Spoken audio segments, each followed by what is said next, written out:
just a couple reminders up front. What we're looking at, the state report cards are currently embargoed, as was mentioned a minute ago. They are scheduled for public release. Your packet actually had an October 11th date in it. I just talked with ODE staff this morning, and they are still trying to figure out what order to release pieces in and when. So if you see some red text in here, there's a couple places where I just updated a little bit because of that. The issue that we'll look at is there's the piece that's intended for the public that's called the at a glance, and we'll look at that. And then there's the detail, which is what determines the school ratings. And ODE would like to separate those two in terms of public release to minimize confusion and to maximize understanding. And so it sounds like right now their intent is to figure out which one is best to be released first, probably space them about 2 weeks apart. And I'll talk about that a little bit more in a minute in detail. They technically could still tweak some changes on this between now and when the public release is, but it seems to be pretty final at this point. This is a look at the previous report card that we've had since 2012-13. I'm not dwelling on this at all. It's just to remind you of what the report card has looked like in the past, because it's going to look quite different this year. The new state report card under the Oregon ESSA plan has 3 components to it. The first is the at-a-glance report. That's the one that's intended to be more public-facing. ODE went through a kind of a statewide input process where they were looking for input from the community stakeholders about what should show up on the report card, how it should look different from how it looked in the past. And what you'll see tonight as a sample is the result of that input and what they decided to release. The second component is the report card detail. Again, as I said, that is the piece that determines report card ratings. We'll look at that in a little bit more detail. That also will be available to the public, but the intent around that is just to inform how the decisions about ratings were made, not so much to tell the community how the school looks in a report card style snapshot. The third component that's mentioned in the ESSA plan is an online dashboard. That piece is not ready yet. ODE intends to have that available in fall of next year. The purpose of that is to give an interactive tool where people can look at comparisons with other schools, with other sets of data, and to be able to, the community can play around with the data a little bit. So we'll take a look now for a few slides at the at-a-glance report card. Do you want questions now, or do you want to wait? And either one is fine. I didn't ask how much time I'm supposed to be taking, so maybe that depends on how much time. I'll just hold off a minute. Okay. So, go ahead. Hopefully I'll answer them. I You think it's a should fair need it. thing. You might give enough time. Yeah, I mean, I'm thinking about an hour. Oh, I can do this way quicker than that unless you have a lot of questions. We're talking Maybe about half an hour. Okay. All right. This is the elementary version. We'll look at the high school version in just a moment. This is the front page. It's a one-page front-to-back document. And I'll just walk you through what shows up here. We won't spend a lot of time on the detail, but just to orient you to it a little bit. The Oregon, for the report card purposes, calls a high school any school that has a grade 12. So Trillium and MLC are counted as high schools for the report card purposes. Every other school is referred to as the elementary version, but elementary is K-8, middle schools all get this version of the report card. On the left-hand side, there are demographics about the school that are presented, racially disaggregated staff and student, I should say teacher and student percentages, and, excuse me, and at the bottom there are some additional demographics like the percent of ELL students, students with disabilities, and so forth.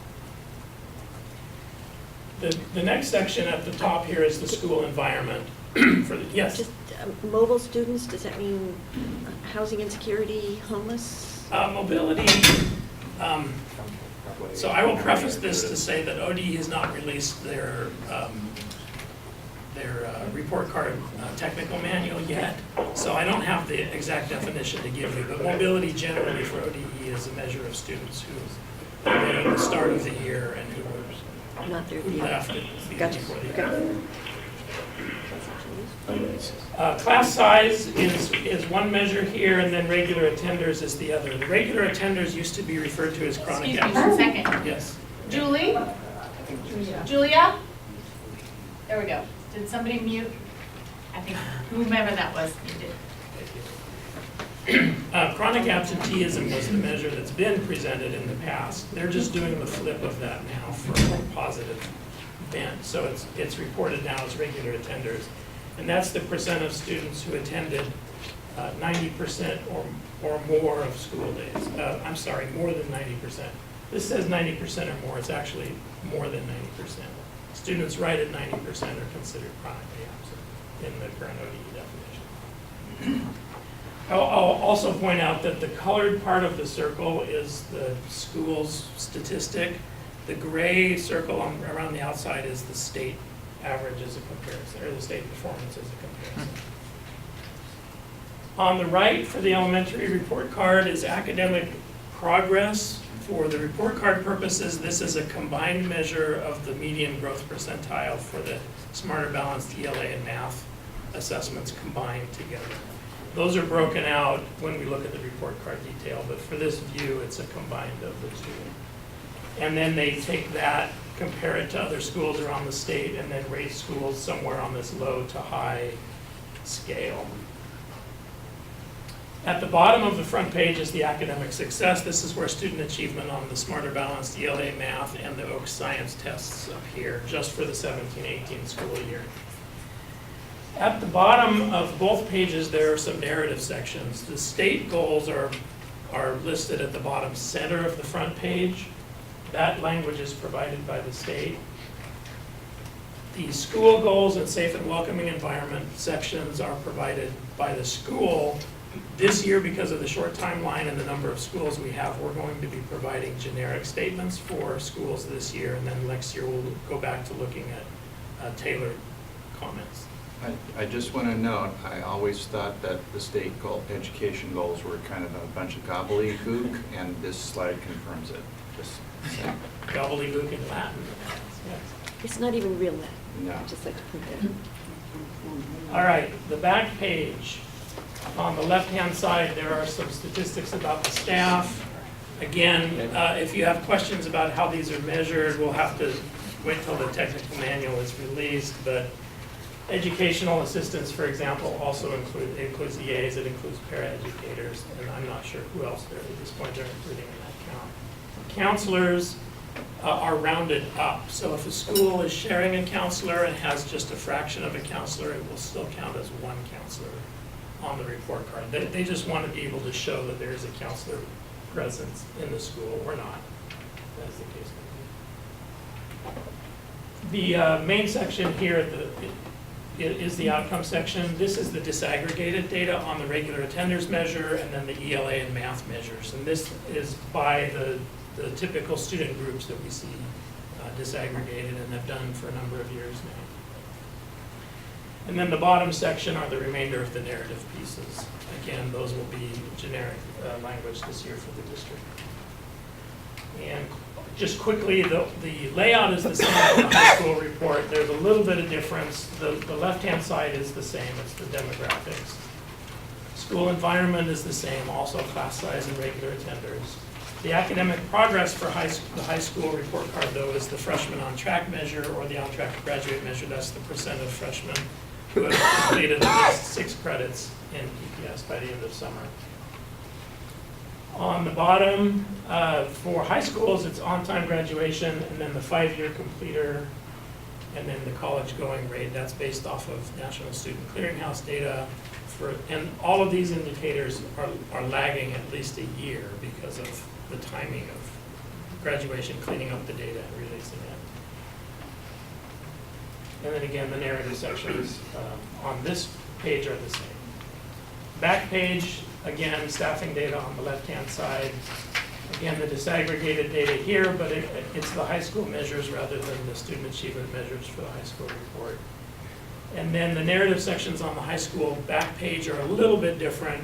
They have a CTE, advanced coursework categories, and then they have combined the parent and community engagement sections that were separate on the elementary version. I will pause for a moment now for questions on that at a glance, because we're going to leave that now. I'm not planning to come back to it unless you have questions. distressing to me that CTE and advanced coursework are, it just sustains the, oh, you got your voc kids and you got your college-bound kids. It just feeds into that kind of same separation. I would view a lot of CTE work as pretty advanced coursework. Just, not for you, but for the state. Yep. They're listed on that. All right, we're going to switch gears and look at how the report card ratings are determined at this point. There is no longer a single overall school rating as there has been in the past, and as you know, the last 2 years the ratings have been suspended anyway, but the overall rating is now gone. Instead, schools are rated on the 9 indicators that are listed here. 3 of these indicators apply to high school only. And the last indicator, the on-track to ELP, applies only to the student, the ELL student group. So we'll get into this a little bit more in a minute, how the student groups factor in with the indicators. But that one, and again, only schools that have enough ELL students to get a rating will show up. What's the subgroup and size for that? Is it 20? It's 20. And then will every school get a rating regardless of what percentage of the student body took the SBAC, or is there a certain threshold? We'll look at that. Yes, there are thresholds, but I have a slide that'll cover that in just a moment. The ratings for each of those indicators are still a level 1 to 5 scale, with 5 being the highest. That scale is not new. The way the scale is determined, however, is completely different. And I'm going to go from level 5 down to 1 to describe this. The state has set what they're calling MIPS, or measures of interim progress, and they have used 2015-16 as a baseline for each of these indicators. And then they've set a trajectory going out to 24-25. That's an 8-year trajectory after baseline. Schools who are already meeting or exceeding that end goal, the 24-25 goal, are rated level 5 on any given indicator. Schools that are at least halfway through the trajectory are rated level 4, and I'll show you an example of this on the next slide. That's how you get to be rated level 4. Those are the 2 levels that look at the MIPS for determining rating. When we go to level 3, it's a different look at the data. Level 3, schools at level 3 on an indicator are meeting or exceeding the 16-17 state average for that indicator. Schools that are receiving a level 2 are between the 10th percentile of schools and the 16-17 average for that indicator. And then schools are level 1 if they are in the lowest 10th percentile across the state for a given indicator and a given student group. It's a little complicated, and the fact that they're using kind of different measures for these makes it a little bit confusing. So let me know if you have a question about that before I move on. We'll revisit that a little bit as we go through these. But it's a performance target that's 8 years out. For the level 5 and 4, yes. I mean, And here's a look at that. theoretically, if all schools were doing fantastic, you could be in the bottom 10%. Correct. The whole report card model currently is a normative model. It's norm referenced across the state. Everybody could be achieving 95% or above, and there will still be 10% of schools that are at the bottom. That's the way this measure is, or this system is set up to work. But by the same token, somebody will always be at the top. Is that required by the feds? That's a good question. That's what we wrote into our ESSA plan. They Is what don't- required? By the The federal fact that government. that you're always going to have somebody at the 10th percentile. Oh, Under NCLB, we did have to identify the lowest 5% of Right. schools, and we identified the lowest 10. I don't remember if that was a federal requirement or if that's how we did it. I'm assuming there's still, I think it was under NCLB, yeah. but I don't know about it. The ESSA language is a little different. I think you are still required to rate schools, and you're still required to provide supports to the lowest performing ones. Whether states can pick that threshold of 10% or something different, I think they can, but I'm not 100% sure on But it's not like all the schools in Oregon are at 95% in the that. No, box. that's so true. It's kind of splitting hairs, but That's true, although there are a few measures where that actually kind of shows up. I was out at Markham talking to their staff about this, and their ELL students, for example, are showing great growth the last 3 years in English language arts assessment, but they're rated level 1 for their growth indicator for that same group of students. Because How does that make comparatively, other schools are also making good progress. Probably because, yeah, with ELs? because other schools are doing stronger or have shown more growth with their students. That's just an example of how that works. So Seems it's- like there's it's- something wrong with the performance targets there. It gets a little complicated. So the This- rate of growth is always to the overall cohort, not to the school cohort, the class cohort? When you look at growth, well, maybe we'll get to it. Yeah, is growth a student 1 year to the next, or is growth this year's cohort compared to last year's So cohort? student growth on this assessments is actually, it's like a dual level normative measure. Students are compared to their peers around the state who have similar performance on the assessments. The state calculates a median percentile ranking based on how the students perform. And then you have this layer with these level cuts that's also normative that's layered on top of that. So it's like a double normative measure for them. And what about, is it disaggregated too? Or Yes. they're just thrown, yeah. Yeah. Come back around and explain that, but go ahead. Yes. That just. Okay. We'll maybe have a chance to do that a little later in the presentation. Measures of interim progress, here's a sample table. This is real data. Right now, ODE is not published in their document, has not published the other indicators, but they have them because they're using them to calculate these levels. They just haven't published it yet. So this is all I can show you. But ELA achievement, for example, the 24-25 goal is 80% of students meeting the performance standard. If a school's already at or above that, then they're level 5 on the report card. If a school is at or above the 2021 target, which in this case is 68%, then they're rated level 4 if they're in between those two. That's how that table is used for those ratings. In addition to a rating for each of those 9 indicators that were listed, each of the student groups that are listed here are also given a rating on each indicator. In order to have a rating, a group must have at least 20 students in either the 17-18 year or in the combined last 3 years. So for student groups that are very small, for example, if a school only has 6 or 7 ELL students in a given year, the state will look at the last 3 years. And if there are at least 20 students, then that group still gets a rating. That, there is a component required by the federal government for that in order to make sure that we're reflecting as many students as we can in the accountability system. ODE originally proposed 30 as the group size. The federal government said, no, that's still too high, so they went down to 20. 20 is pretty small. 1 student is 5% of a change. But that's what they had to go down to. The underserved race ethnicity group, this is a combination of Native American, Pacific Islander, Black, and Latino students. That will get a calculation for any school, but that group only actually counts for accountability if there are no students, if there are fewer than 20 students in all of these other 4 groups, then that's the only time that kicks in for the rating system. Here's a sample table if you cross the 9 indicators with all the student groups. You get this many cells. Each of them will get a rating if there are at least 20 students as we indicated. This is nonsense data. It's just for illustration purposes, so don't try to make any sense out of what you're actually seeing. It's just to give you an idea. For a high school. This would be for a high school or a K, yeah, K-12 or high school.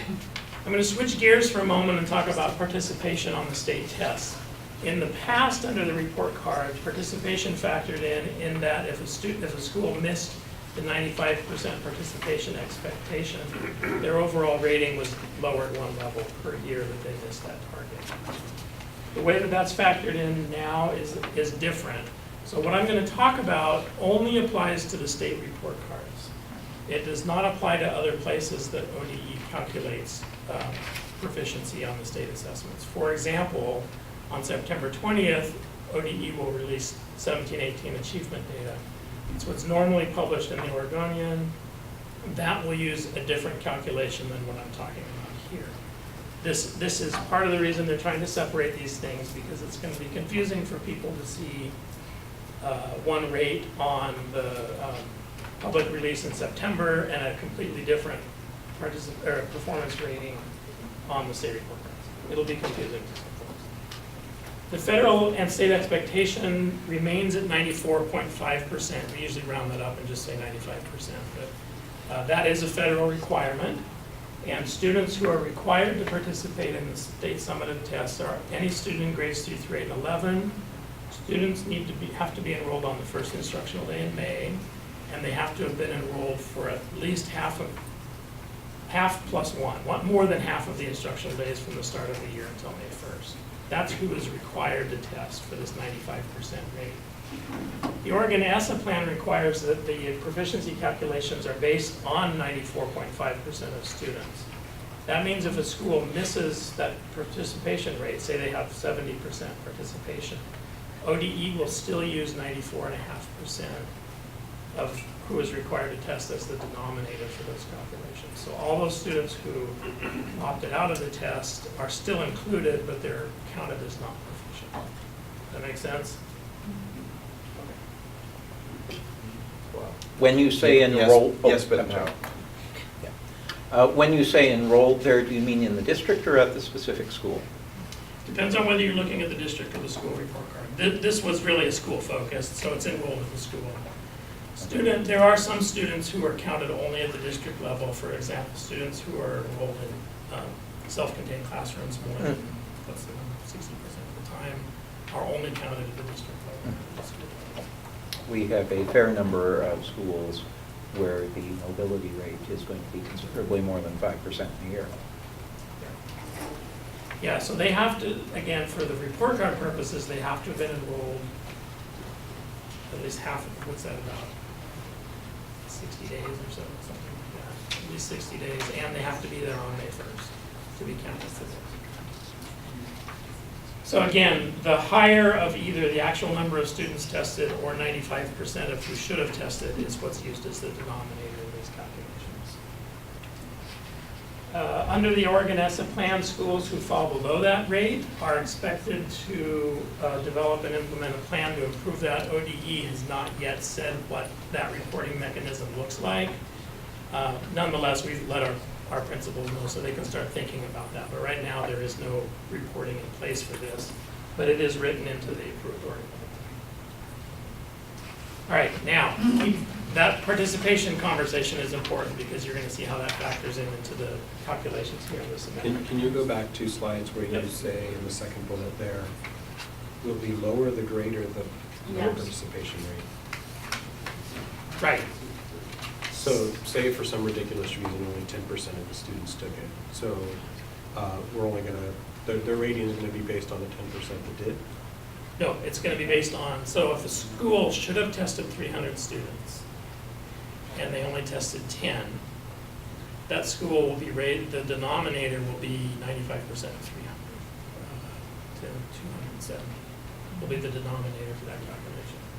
So if of those 10 who tested, only 2 of them met, and you were basing it on the 10, you'd have a 20% Right. rate. But now you're going to have 2 divided by 270, which is less than 1% efficiency. Right. It's going to show up.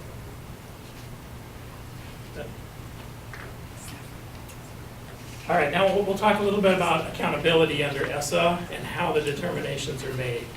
You'll recall that in the past few years, the accountability has looked at focus and priority schools, with focus schools being the lowest 5% across the state, priority schools being the next 10% above, just above that.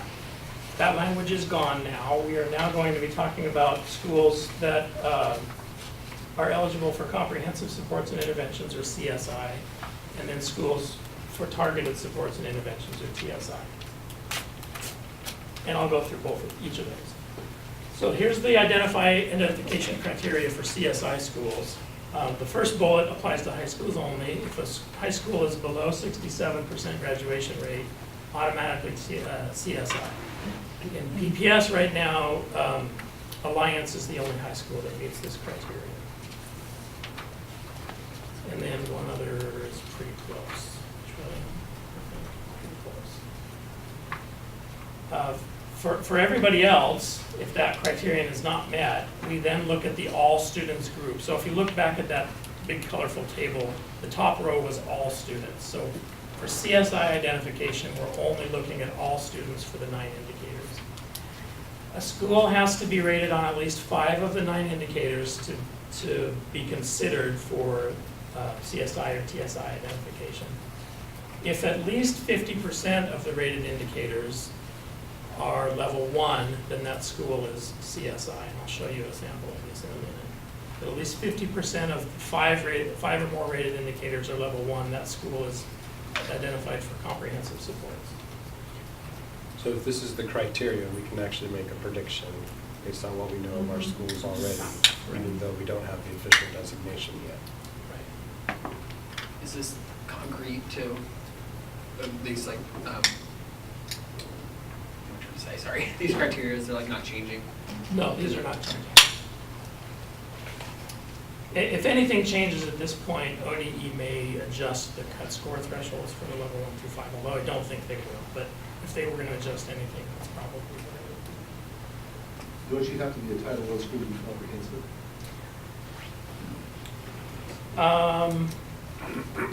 It's a good question.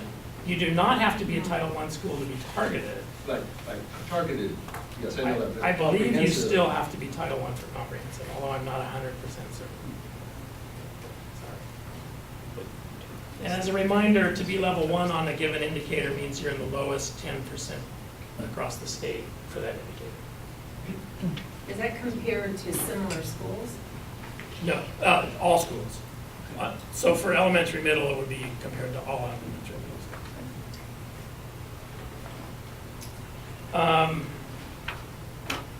All right, targeted supports and interventions. This is similar. There is not the graduation piece that we're looking at here for high schools. But again, now we're, instead of looking at the all students row, we look row by row at each of the student groups that were listed. For any given student group, they again need to have 5 indicators rated, and at least half of those need to be level 1. Then that group is identified as TSI for that school. So a school could be identified for targeted supports and interventions only for their ELL students. Or they could be identified for their Black, Latino, and special education students. Could they be TSI for all students? Just for those groups. So when we're talking about doing interventions for those schools, this is from the state's perspective. We as a district have a little more flexibility in this than we have in the past.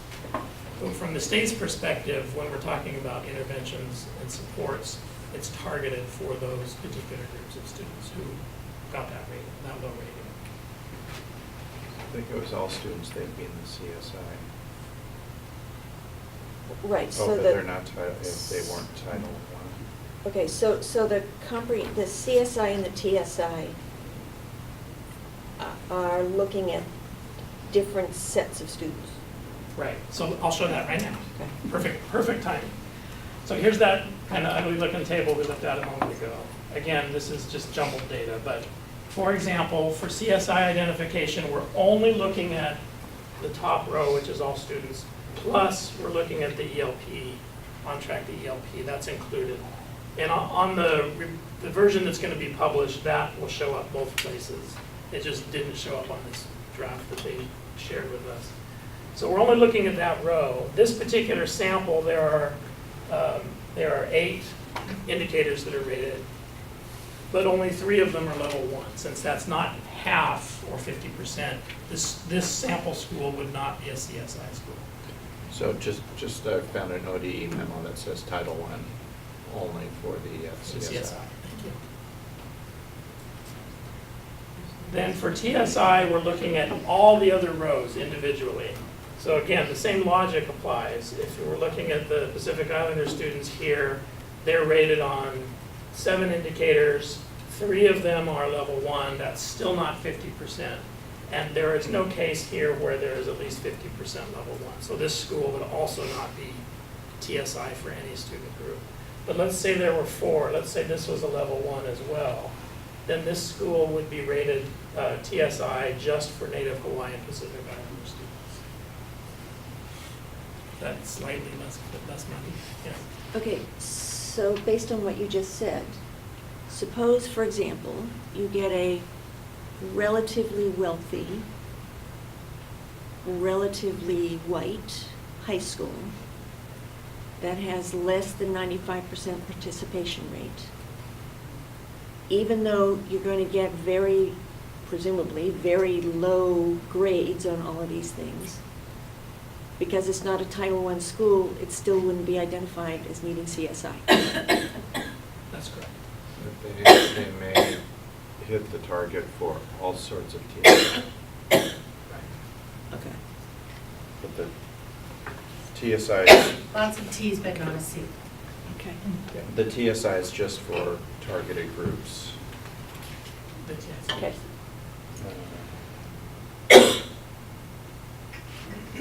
I'd apologize that it's really confusing, except I didn't think about it. It's not your fault. Yeah, don't Okay. worry. The other thing that's interesting is that, I mean, the feds had to approve every state's plan individually, but there isn't very necessarily rigorous any process, too. alignment between how states decided to define how they were gonna do it, right? They're all independent. So, which seems kind of crazy, like, You wanna clarify? maybe there could have been some More guidance from the feds about what is really the best way to measure what we're looking for. But it was, everybody was on their own. I'm almost done. The report card details is if you remember, that was the second component of the report cards we were talking about. That's a published document. I'm just gonna go quickly through what you'll see in that. The very first page in that document will be this table for the individual school. The remainder of the last 2 pages are just gonna be the participation rates on these ELA and math assessments. And I don't have a sample of that to show you, but the pages in between, there's 1 page for each of the indicators. This sample here is for the ELA performance indicator. I'll just walk you through what shows up on this. So the subjects at the top, upper right-hand corner will be the cut scores for that indicator that are applied to the ratings. The state's long-term goal for that indicator is published at the top of the table. Then the last 3 years of data are shown, the average of those 3 years of data, and then it shows which one they're rated on. So again, in Markham's example, they had fewer than 20 ELL students the last 3 years, but they had about 45 total across the 3 years. So in their case, they would be rated on the 3-year average rather than on 17-18, because there were not 20 students in 17-18. In that particular case, it's unfortunate for them because, as I mentioned earlier, their ELL students are showing great, really fantastic growth on this measure, but that is tempered by using the 3-year rating in this case. And then the actual level that group gets. And then you've got each of the groups that are listed down here, the all students, economically disadvantaged, the racial groups, and so forth. That's what's in the detailed report. Yeah. So when you say cut score, is that the actual individual student score on the test, or what exactly? No, going back to that slide where I have the 5 levels here. So for the So level that's 5 would be the percent of proficiency. Yeah, correct. So in this case, it's ELA proficiency. The level 5 cut score would be the 24-25 target that we looked at on the NIPS. Whatever that was, 80% for this one. Gotcha. Yeah, it shows up here. So they'd be compared against that, and then each of these to find out where they land. But the bottom 2 aren't really cut scores in that sense. They're I Well, guess they are. They I guess calculate they are. where the Okay. 10th percentile is, and Yeah, they'll yeah, put yeah. that number in there. But you're right, the way I described it was not No, an but actual cut score. This is my last slide. This is just an overview of the timeline. The version that you have, that second to last row is different than what you have.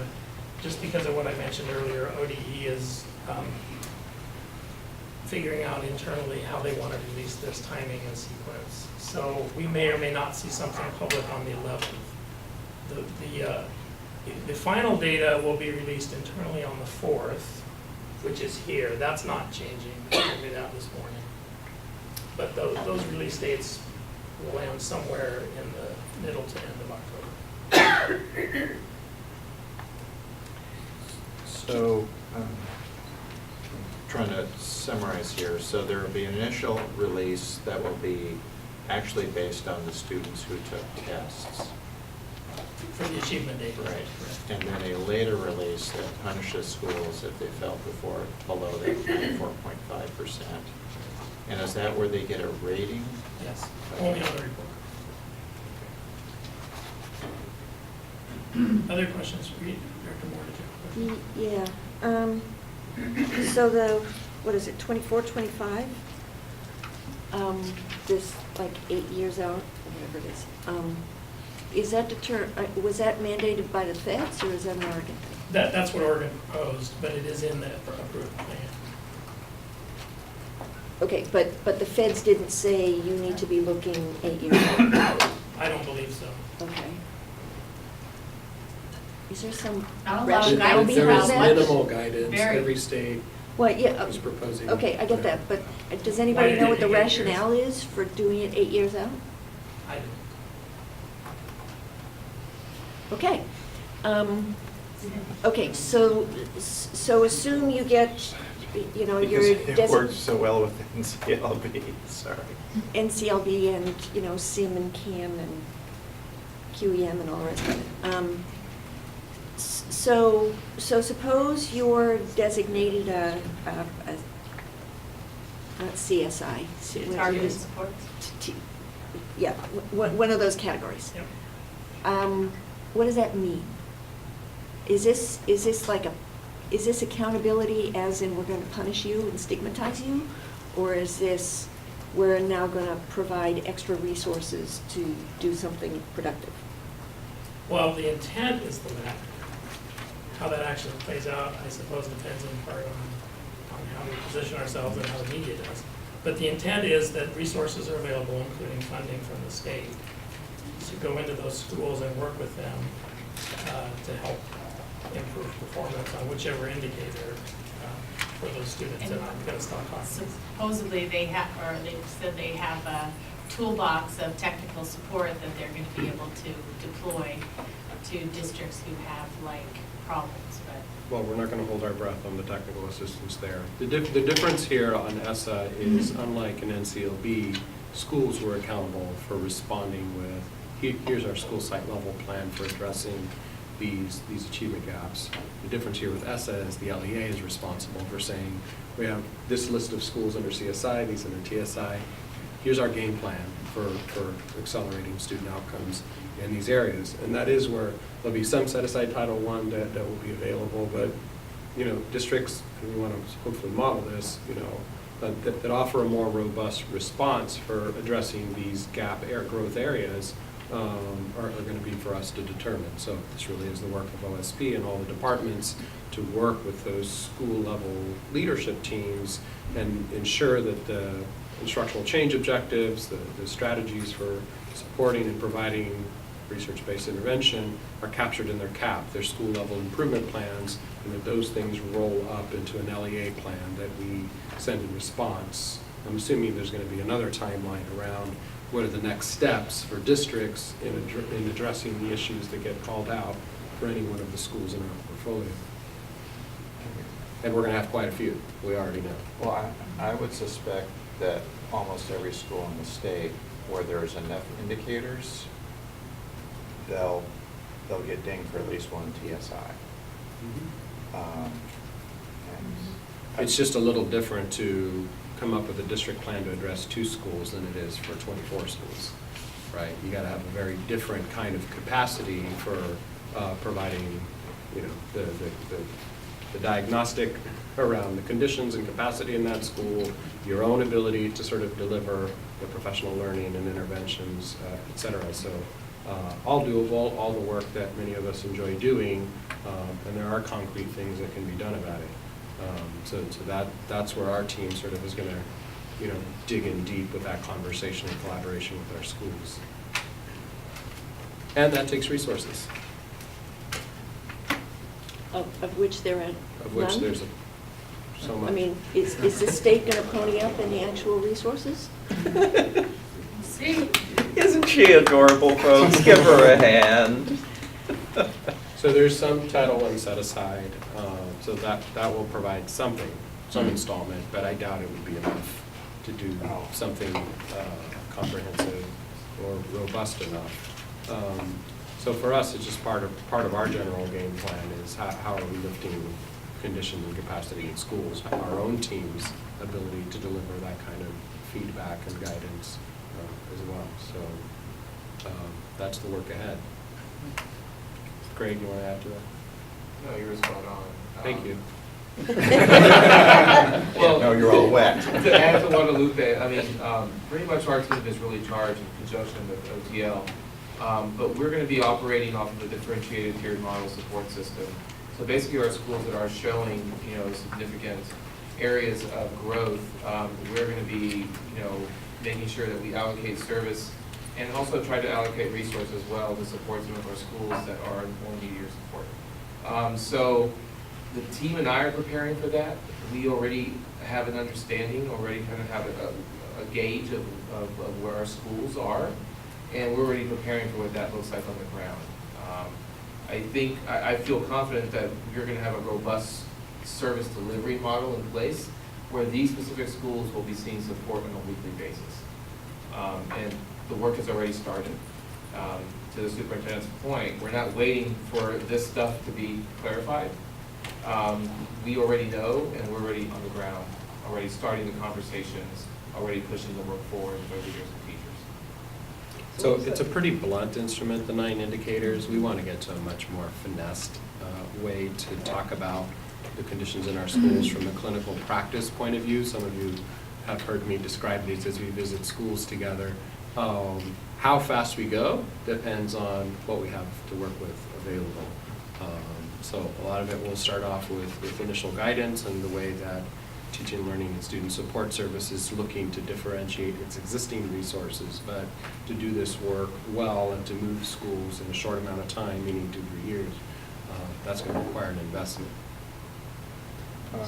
So I'm curious what, just at a granular level, like just make it real for parents. So say pick math achievement for economically disadvantaged, a particular school. So what is it that PPS is going to do for, in math, for those particular students that's going to look different and feel tangible to the students and their parents? We'll have a coherent, consistent core curriculum for starters.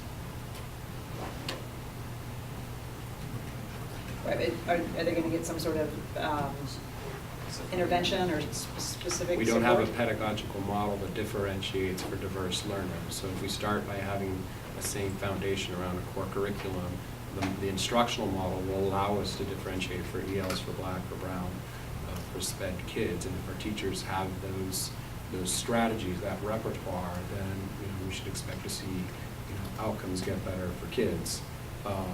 So I know folks want to hear like an easy answer. There'll be an extra teacher. That extra adult's not going to be any better trained. So all of our teachers just have to be better at serving all of our students. In some cases, we'll want to deploy tier 2, like in literacy, reading interventions. So it may be a reading specialist who has particular training in some areas, but over time, we want to see all of our teachers have more and more of those strategies themselves. Do you want to add anything to that question? Well, taking your point, the lack of clarity about just what the content is in every subject area has been challenging. And so by identifying and becoming more standards-based district that actually has clear objectives with a scope and a sequence attached to them, gives a parent a level of understanding that there are progressions to a student's learning within the year and across grade levels and across subjects. And so part of our work has been in the development of that scope and sequence.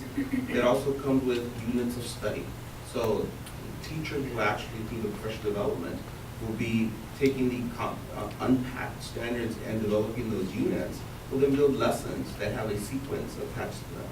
We're hoping to be able to complete this year so that we can attach the formative assessments that go to that. So a teacher can immediately see how a child is progressing. They can communicate that out to a parent. Then we also are looking at our quarterly assessment that says within this quarter and the units taught within this quarter, what's the progress and growth for that child, for the whole class, for the students at that grade level. So we are really trying to build out a more comprehensive approach to looking at student performance over time. We're also looking at teacher performance over time. We can't do that unless we provide a robust professional development support system that our subject matter experts are building for teachers. And so, but we have to have that what are going to be training around. And so for us, the core curriculum is what we really have focused attention since last spring and this year. We're taking the first iteration from last year through the feedback, learning what it is that we need to do differently for our teachers and our site administrators. The site administrators are a critical component in the implementation of the instructional program. Our principals have to be instructional leaders. In many schools, that has not been historically the concept that drives the work at the school. And so if we're going to guide principals in this process, we have to be robust in how we support them also. So there are going to be a number of things that you will hopefully see, that if you haven't seen already, that will actually inform a parent on how we're going to move this forward. So I think what you're hearing this response, Dr. Graham Edwards, is everybody's doing whatever they want right now on their own. Right, I guess So there isn't a consistency of practice. There isn't a standards-based scope and sequence. There is no way. You see the variability in any casual walkthrough, but that's the case. I guess so that answer sounds good about what we have. I guess what's the gap between that and what actually is happening? So your 5th grade student's not doing well in math. They ask the school board, like, so what kind of supports are you giving? So you're saying we can't say right now yet we have in every classroom a core curriculum and the teachers have the training to provide differentiated instruction. Yeah. That's not been the case here for 2 decades, yeah. Right, I'm just thinking like what sort of supports we're gonna give kids. Your kid's only in 5th grade once, so Yeah. what?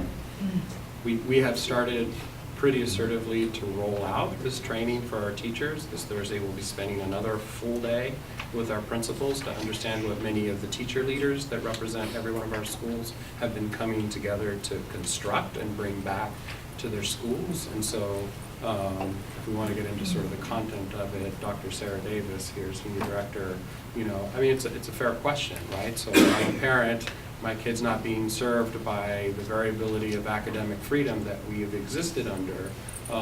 So what are we going to do differently for my child? Is the question I'm hearing. And so we're really working hard to kind of figure out how to do those supports in our given system. And so we're looking to, as part of the revision, because we were also very clear with the teachers, this is the first iteration of the scope and sequence. It's going to be an iterative process, to pull those teams back together, but to have it be wider representation across our schools so that we're building more and more capacity across our schools. And then we're starting communications with Craig's team, because if we start growing the capacity of some of our teachers, but that's going to feed back into the school buildings in terms of PLCs or other things, then we also need to be working on having systemic structures with those PLCs. And so we're working really hard to lay those foundations.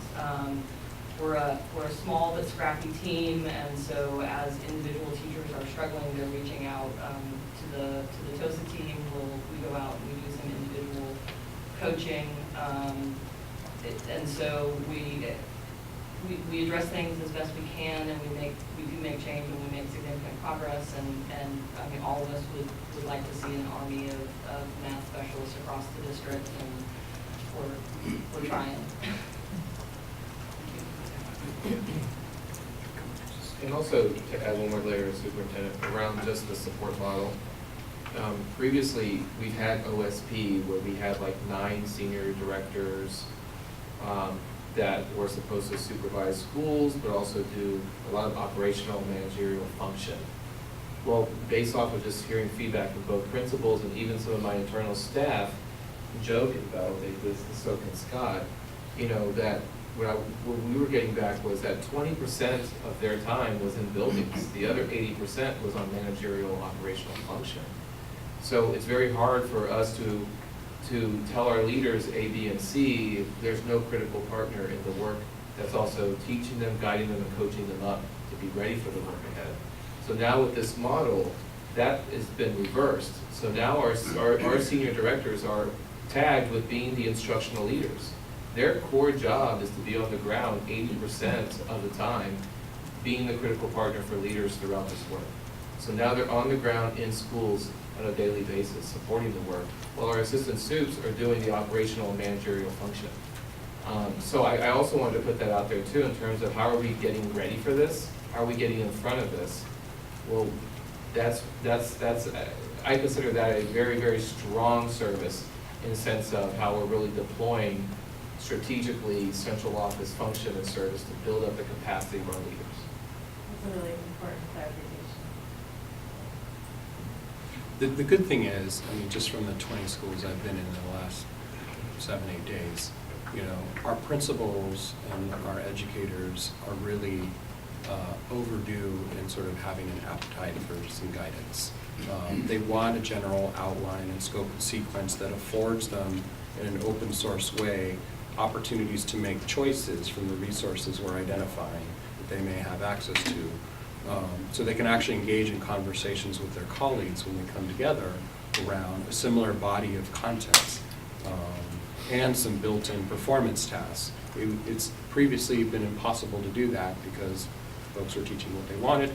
So you could visit in a hallway for the same classrooms at the same grade level doing different lessons. You can actually have a conversation about student learning. You can put student work on the table, and you can have those conversations that encourages peer collaboration and observation and elevates their practice to a higher degree. So this is the work many of us enjoy doing. This is the work we're ramping out so that it's accompanied by a pretty robust professional development plan. We were able to do a lot of boot camping and deep dives over the summer for entire cohorts of teachers. We want to do a lot more of that. It's a little harder once the school year starts, except to be on campuses when grade level teams and departments come together, and to be in those conversations and to issue that kind of guidance, and to bring together those representative teacher leaders in each of the content areas as we're iterating the scope and sequence, the core curriculum, and keeping our principals 2 steps ahead by making sure we're feeding and developing them as well to lead these conversations back on their campuses. So, a couple of questions. At the even middle school and high school level, as subjects get more and more specialized, differentiated,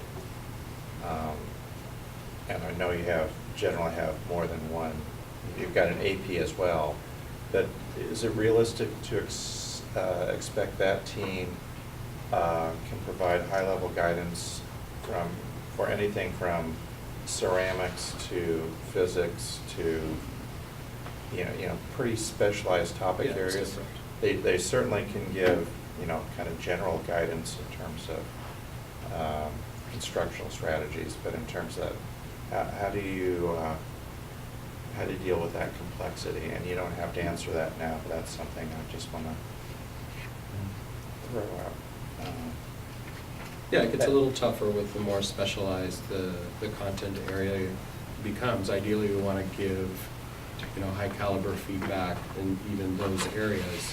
You mentioned sort of areas in the arts. Well, it's hard to do that when you've been a district running on one arts TOSA for the entire district, for example. So our feedback is going to be based on sort of the teaching strategies, more than the specifics around our content. Yep. Oh, Scott, please. Go. I did want to, Joe's here. I did want to go back on the progress question and get a clear handle on what those indicators are. You mentioned there's 2 different ways of measuring there's our schools are going to be rated on progress in math, besides just the absolute how many kids passed a certain level. What exactly are we measuring there? So for student achievement, there are four indicators in here. One is the performance on ELA last year, just last year's performance. What % of students were proficient? The same thing for math. Then there's a growth measure for ELA and for math. And the growth measure looks at students who have at least 2 years worth of data. How much growth did they make compared to their peers? So you figure out how much growth they made, you calculate a median percentile. So you rank them all, you figure out where the midpoint is, and then you sum that up to the school level, and then you compare that school's combined median growth percentile to other schools around the state to determine what the median is. So for, a fifth grader taking the math test, is there a raw score that gets translated into proficient or Yes. whatever? So is it progress on that raw score? Are they comparing a fifth grade raw score with a sixth grade raw score and calling that progress? For the growth measure, yes, they're comparing. Now, a number of years ago, there was a YouTube video that said statistically using that kind of growth is not a valid measure,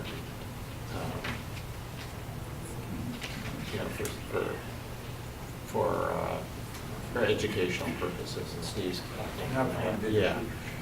So I wanted to get your take on that if you have one. So I don't know the video you're referring to. There is this thing out there called value-added measures. Yeah. Value-added growth. That's a measure, that's a statistical method that's been used for teacher evaluations, for Okay. example, that looks at student growth year to year. I'm totally in the camp of we shouldn't be doing that, and PPS has never done. This is not value-added growth. This is not looking at growth at a teacher level. This is looking at growth at a school level, and it's not using the same statistic methodology.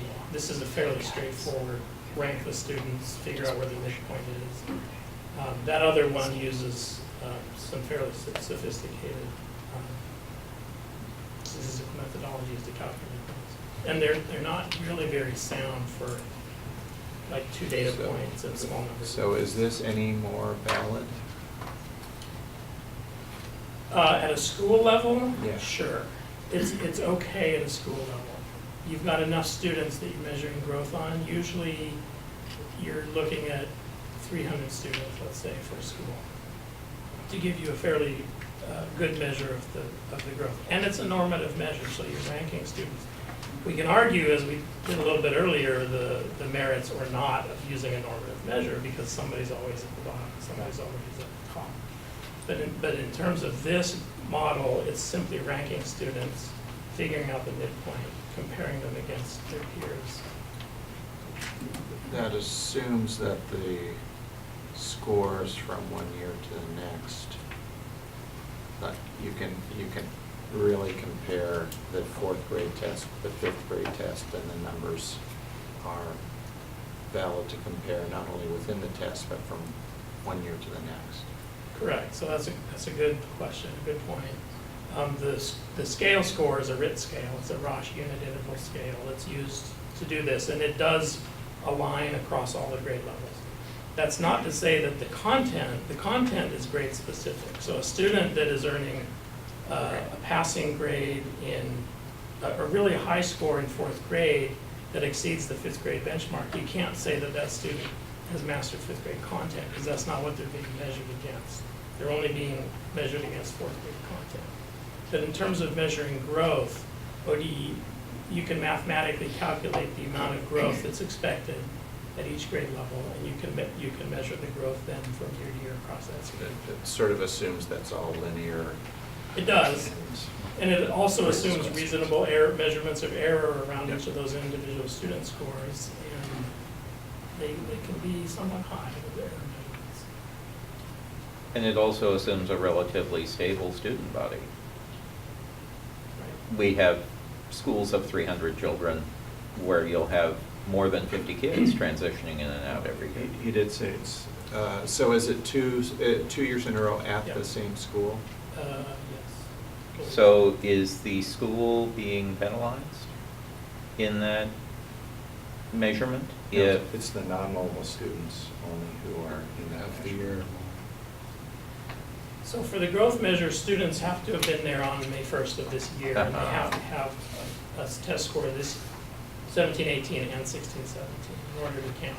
So if you look at the ands, which I don't have a sample to show you here, but if you look at the group sizes for the growth measure versus the straight achievement last year on the test, they're gonna be a lot smaller for growth, because you've got a lot of kids who either left the school or who didn't test both years for whatever reason. And Okay. you mentioned there were two before, I thought you said there were two different groups. Oh, I was mentioning two levels of norming in this model. One of them is because students are normed against their peers when you're calculating what their percentile ranking is. So there's a level of norming there. Students are always ranked, someone's always gonna be at the bottom, Yeah. someone at the top. And then the model itself for determining the cut scores is a normative model. It looks across schools to see, with your median percentile, how did you do in relation to all the other schools in the Okay. area? That's all. So it's So a the- two-step, yeah. Peer-to-peer norming, is that within a school? No, or it's is- across that's the state. Across the state? State. I'm curious, this is maybe a question for the communication team, but how are we gonna make this understandable to Right. families? Because, I mean, if you look at just that chart for one school, it doesn't say anything to, I think, an untrained, person that hasn't gone through all of this, and then even then, like, what does it mean? So I'm curious, how are we thinking about how we're gonna communicate this to, and what it means to families in the district? I think before you walked in, I was talking about how the challenge is going to be how do we do that? How do we educate our school communities and our families to kind of understand, especially if they see their school sort of exhibiting along some of these indicators, those ratings. So some of it, we're going to have to do at the school level. Ideally, ODE, is thinking about what tools it can make available to districts and to schools to be able to educate our parents through all of this, and hopefully they will do that, or we'll impress upon them the importance of doing that. But a lot of it is just gonna have to be, some data evenings with families, and information that we might post or host, sessions about, because, you have to kind of get walked through it to understand it in the same way that we're doing right now, so,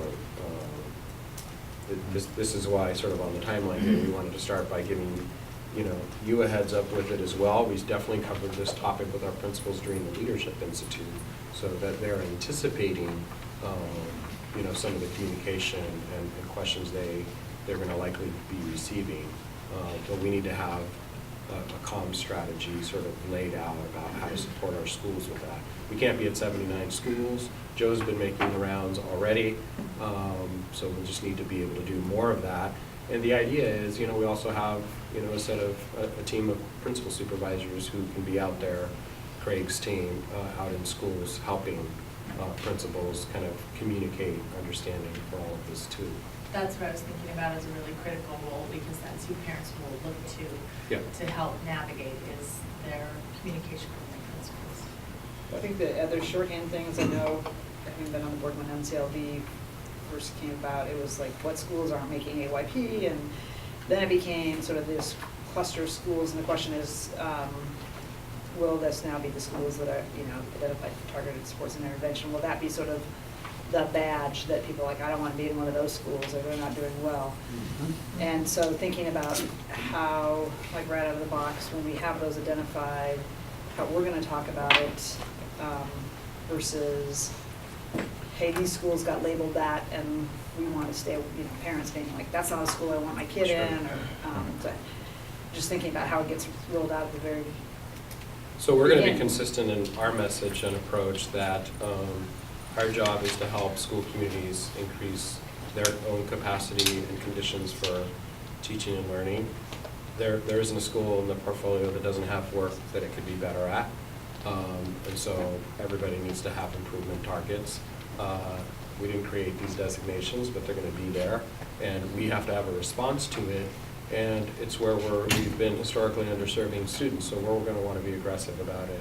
Anyway, we can start to decrease the number of labeled schools, but we don't want to be punitive about it. We certainly don't want to give out sort of that kind of impression either. So we're going to keep talking about it in a way that the system, these, having been a principal, let me turn around like this.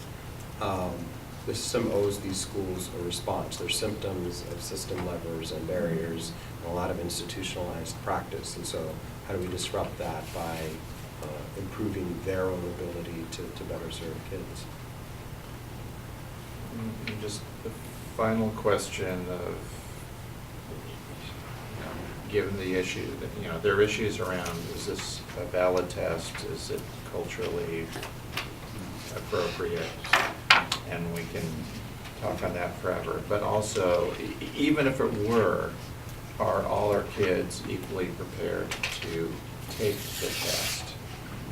Does it actually reflect what they know and what their skills are if they don't understand the testing interface?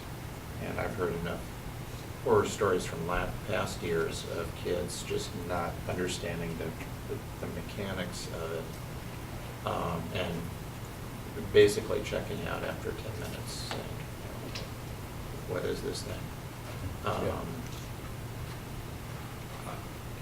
That's a whole nother piece.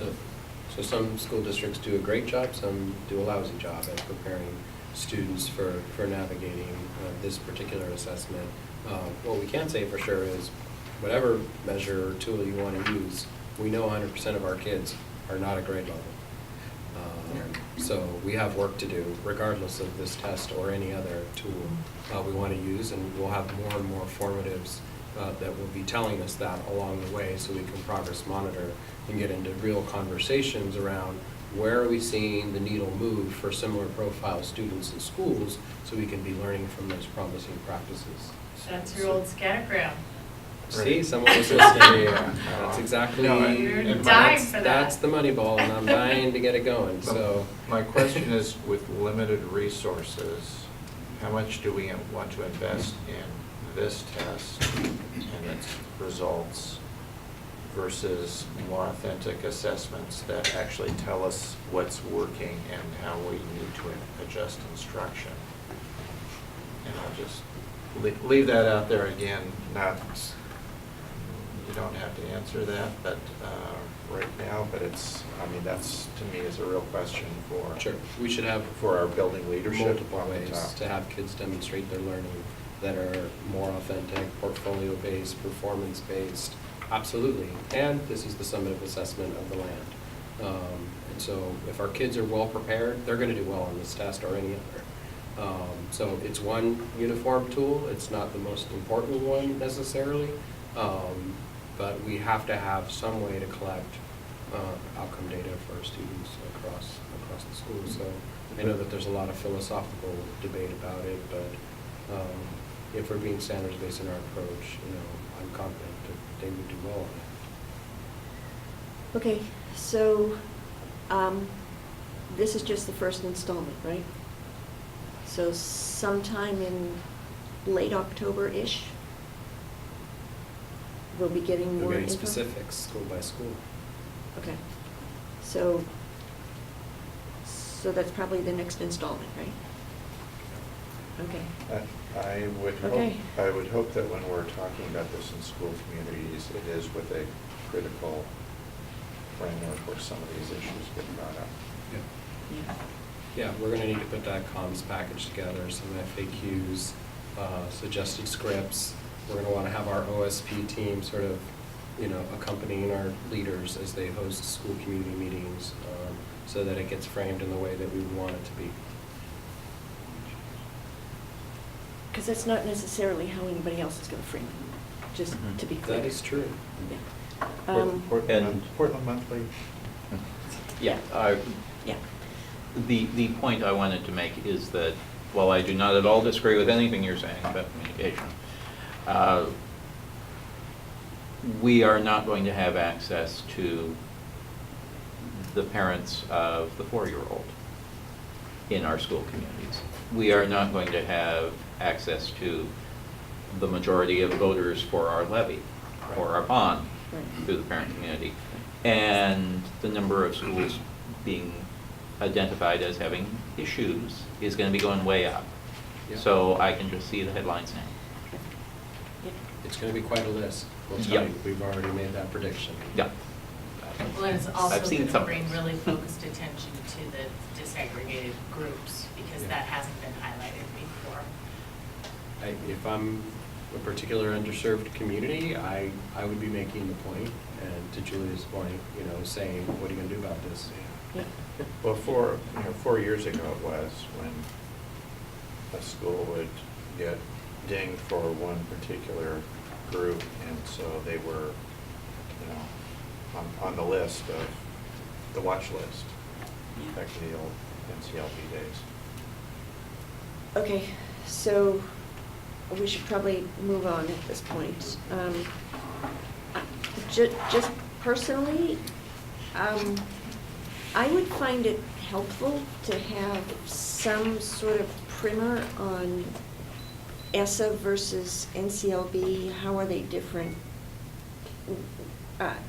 I mean, just, or don't even talk about NCLB. Like, so aside from the testing and the accountability stuff, what else is in ESSA that we need to know about? Because it's not just this. Right, well, I mean, some of the next level of operationalizing of the performance targets, for instance, is our school improvement plans are going to need to go through a refresh because they should reflect the thresholds or the performance targets they need to make. So that's one thing we have to spend some time internally talking about, for instance, and then have strategies that are tied to those specific areas. Well, and next year, there will be a dollars per student component to this for us. Yeah. So we'll Which is be a- working together on. Which is a nice segue to the To next budget. topic. Thank you, Joe. Thank you. Thank you, Joe. Thank you.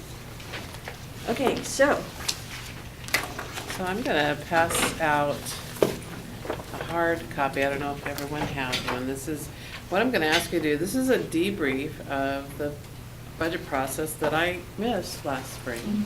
But I'd love your feedback on how that went. So I'm going to ask you to find a partner, and you're going to talk to yourselves as a pair. It's the same thing as. Yeah, it's the same as that, but if you want to just, I want to make sure everybody has one. Yeah. So this is So- like just an intro board? Yes, I'm asking the board 3 questions. It's kind of what went well, kind of what needs improvement, and then anything else you want to tell us. But I want you guys to talk together in a pair, so that you can talk about what went well in your regards and what needs improvement. And then, once you guys have had about 5 minutes of debriefing with each other, I want you to pick, someone should be recording what you're saying onto that form. It's going to come back to me. And I want you to pick one thing on that list that you want to share with the group, and then I'll take the full debriefing and compile it and give it back. I'll put it publicly, I can put it, back to you guys and back to most importantly, the budget team. Okay? So just to clarify, we're going to articulate one thing and then we're supposed to write. So the 2 of you are going to pair up and talk about as many things as you want and write down as many things as you want, and then you're going to pick one thing to report out to the whole group right here tonight. Okay? And then we'll give the whole list to everyone later. Okay. Okay? Somebody have the extra sheet. Yeah. My handwriting's bad. okay. Do you want to join? Nick, if you want to. Just, yeah, I mean, I wasn't here. Yeah, Chill. I was saying this. You want to join a group? I guess Scott abandoned me. I was told board members are supposed to It pair can up. be, superintendent is a Come great on person over. to have. Ended up being Be a trio. We'll let you in if you want. valued. Good. Oh, you're going to. It got, it goes. Yeah, okay. They organize the information well. Okay. If you want to highlight. Go ahead and put your names on the papers so that if I have questions later, I can ask the right people. Maybe that was I think, well. I'm okay with that. Yeah. So, positive that we had a lot of discussion about staffing.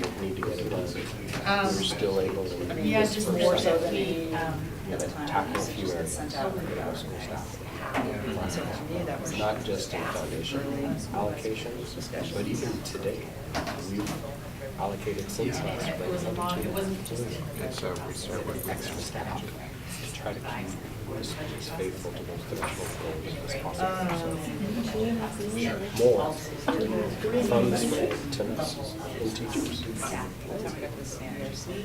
Remember, we budgeted for about That was a huge investment. a good majority. At one level, definitely. Yeah, so Just because I thought that was great. you guys think that's the hardest spreadsheet. It's changing it. As you look at those situations. So SBC. that was the first step. Honor our No, it's not contracts. ISCC, it's Outreach. TS, no, it's Student teacher. TS. I think it was average. I mean, we have, Right. we had town halls for the same as usual. I wouldn't say that there's a I would say there was the start of the orientation to recognize the academics and organization.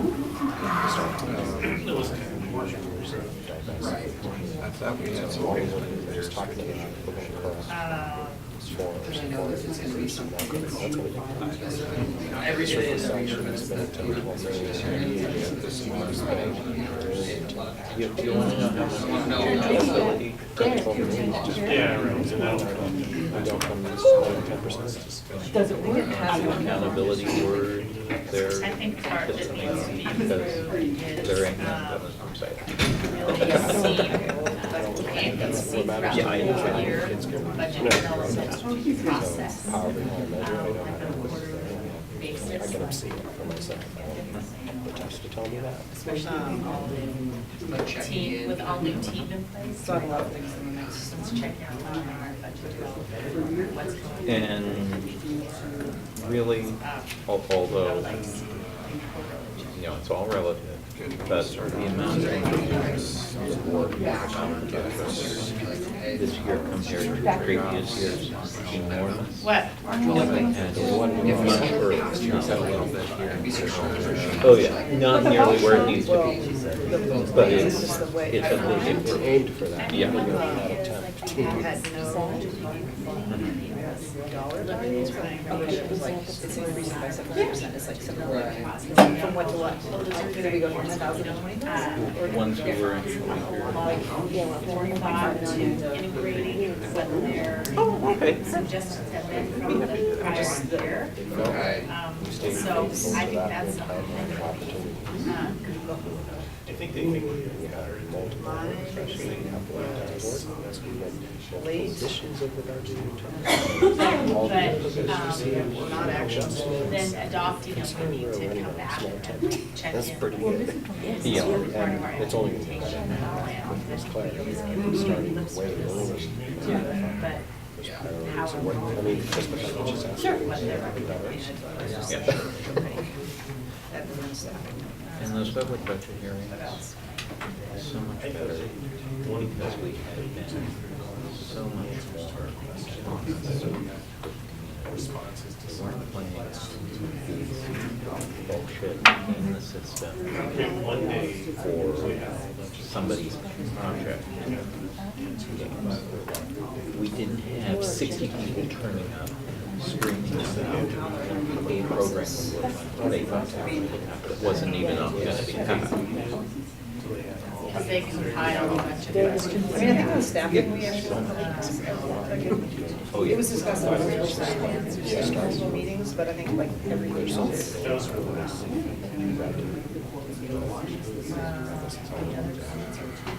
You know, Oh, one thing I oh. put is like, if you add Yeah. a student. So there's a way to, you know, not expect students to leave the whole budget document.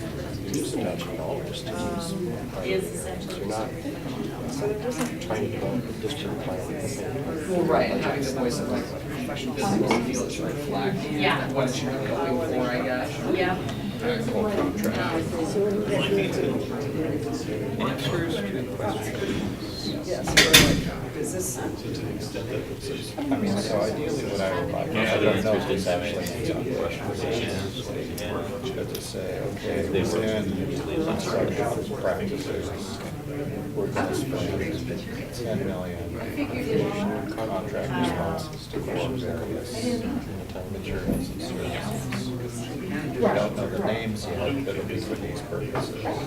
And then when these contracts are budget budgeted, or substitute for us, just be I think that is the big thing, and it wasn't something that started. Yeah, with the budget problem, process, we'll have, but it was very hard. it'll to come with actually contracts. transition into the budget. resources. And it's a work in progress. Remember, Urban core Yeah. problems, it's not just these Yeah. Which is a But, you know, I, You're debating in your budget. More questions I ask them. What are we trying to sort out? I'd like to hear. So we're at the 5-minute mark. Can you give me an idea of about how many more minutes you'd like? 0. 0? Oh, how many more minutes? Maybe you need one more minute to decide on what our one thing is. One more minute, Oh, 3 minutes. Okay, we'll go with 3 minutes. So have you picked your thing that you're gonna share? Yeah. Okay. Is it one thing overall or one thing? Yeah, you can do whatever you'd like, Julia. I'm not gonna make a rule. Don't tell her that. I sometimes like to follow the rules. Okay, the rule is you're supposed to share one thing as a pair. Okay, good. She could The be- most important. She could be good Julie, I could be bad Scott. Okay. Claire's not gonna turn down any feedback. You're gonna give it to me in writing, so. I want to hear a little bit of reflection from you about how you managed it for another nearly like-sized school district. A little flavor on that. Sure, we can do that. I'm gonna run through some items of where we're headed. It'll reflect the work I've done in the past. Not reinventing the wheel. I will modify, but based on Oh, where we are. thanks, Roger. If you handed out schedules on the first day of school, Oh, please. yeah, sure remember. Hey, if you want to see me show up as a Quaker. and That's. their aspirational goals put together a whole budget. See, look at, they're rebranded it. They're very frustrating. I just realized what I said. Big- Not quite Yeah, that, but- basically. Well, clearly it's not done here. What are they going to be now? Well, there's gonna be a process. that they're Okay. gonna decide. So we don't know yet. Categorize or define what equipment. Yeah. It's appropriate for Portland. Your place. Okay, so if I. The earthquake proofers. Refresh and charter the systems. Okay. That sounds like a whole Incorporating program. Prior to it. So it's part of it. We don't have that muscle to sell it. Strategic decisions about it. I know. It's a little, it's earlier. It starts at 5. That's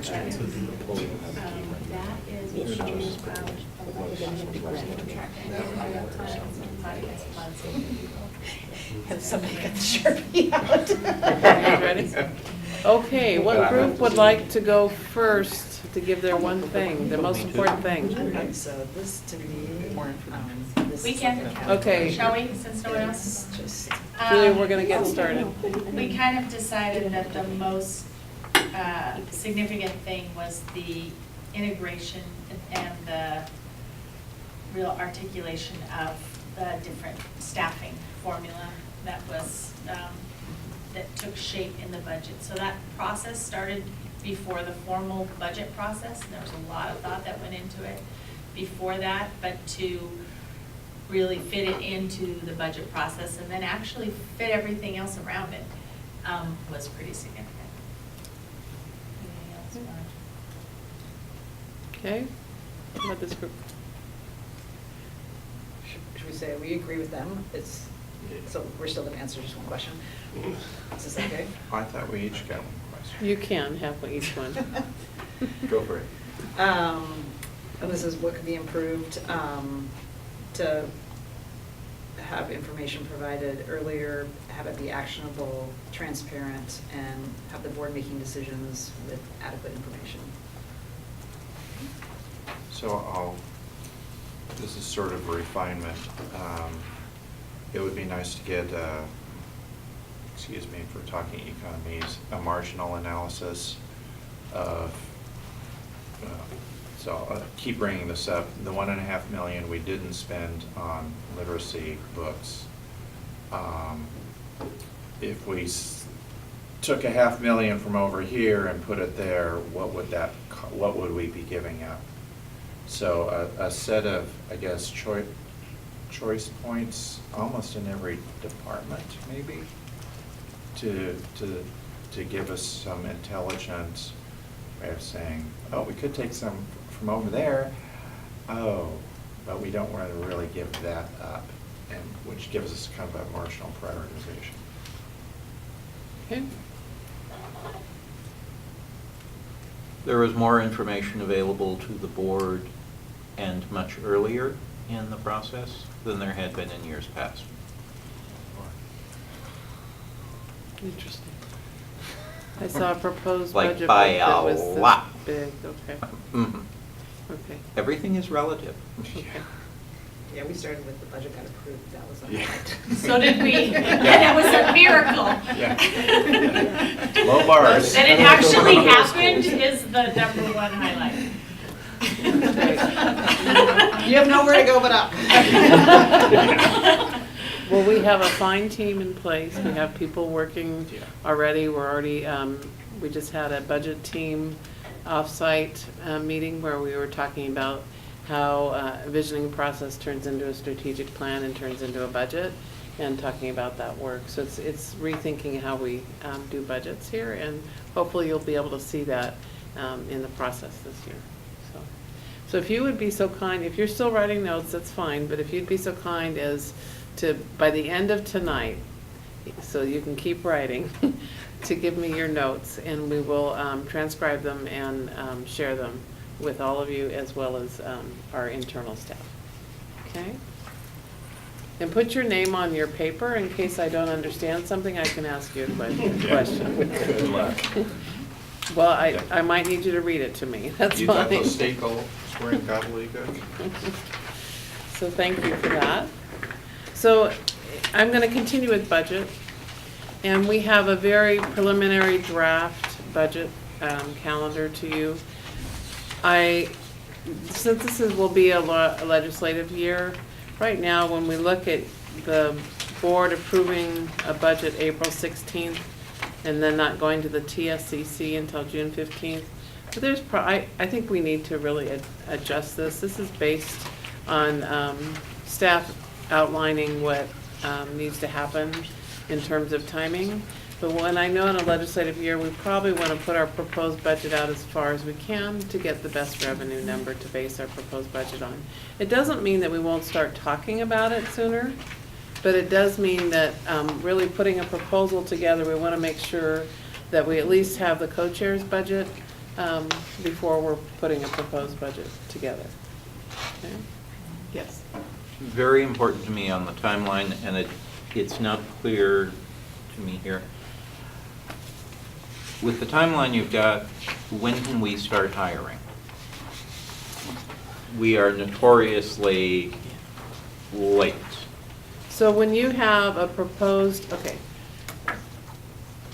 What I've done in previous years is by March 1, we're starting the hiring process.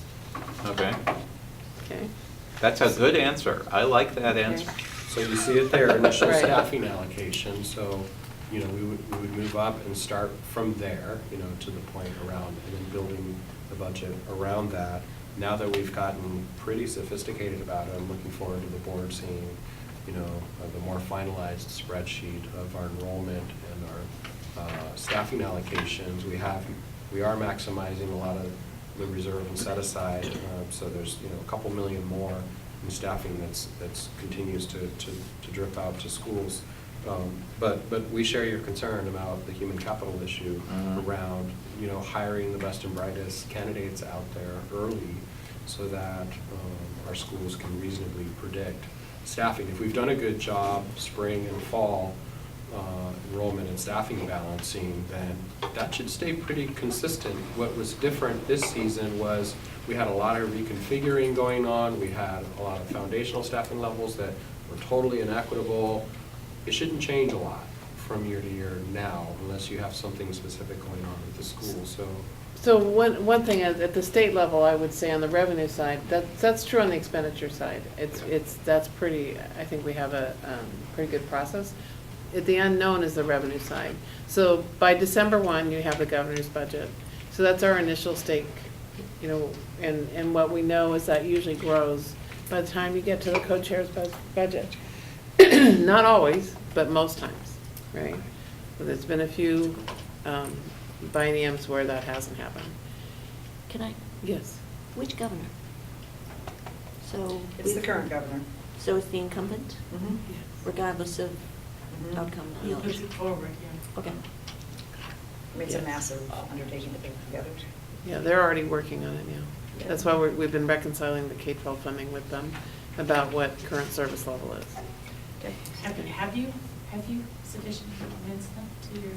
Do you They know what the current service level? recognize the difference. I'm not sure they will accept our numbers, but at least they now understand what it is. Do you need any lobbying? I don't know that, I think they have a full understanding. I think it's whether there's enough revenue to support everything that everybody needs is really more the issue than the current service level. But you can't even adopt the rational explanation, because if you don't feel like you have the revenue to respond to it. Well, So you don't want to make your delta even bigger? So today I was asked to, and I confirmed with Guadalupe this evening, to join a group that's working with a business group that is looking at revenue reform as well as cost constraints around healthcare and retirement system. So, so I will be attending that group and that work group, and it has about 8 or 9 superintendents, and I'll represent Portland there, and they're bringing in their financial people too, because they can't do that work without the financial folks. And so I'm hoping that that conversation will help drive some ways, you know, right now we have this PERS issue that's coming for the 1921 biennium, and that will be difficult to keep everything that we have now with that coming to us. So really looking at not only looking at the expenditure side with the state and having that arm wrestle over what current service level is, but also looking at the business community about what do we have to have in place to have revenue reform. So we're looking at it from both sides. Good luck. Thank you. So this calendar is a draft. We will continue to revise. I'm trying to get a little bit a better feel for what's happening at the state in terms of timing to bring this forward. I will bring a shortened version. This is definitely a more developed calendar, but the official budget committee meetings and board process that we need to have, I'll bring a shortened calendar for you to adopt. It's called the budget calendar. It's a legal requirement that we adopt that, that the board adopts that on an annual basis. So I will bring that back to you as an action item in the near future. So this, Can we provide This guy. feedback? Yeah. Sure. So just looking at the March 19th to 16th, so 3.5 weeks between when it's introduced and when the board's supposed to vote on it, and one week of that is spring break, I think is way too little time. And I Right. understand Mhm. like having the, you know, co-chairs, being informed by the co-chairs budget. Mhm. But last year, we got the budget, and then 10 minutes before the board meeting where we're gonna approve it, we got the answers to questions. And I just think there's gonna be questions that board members have once you get the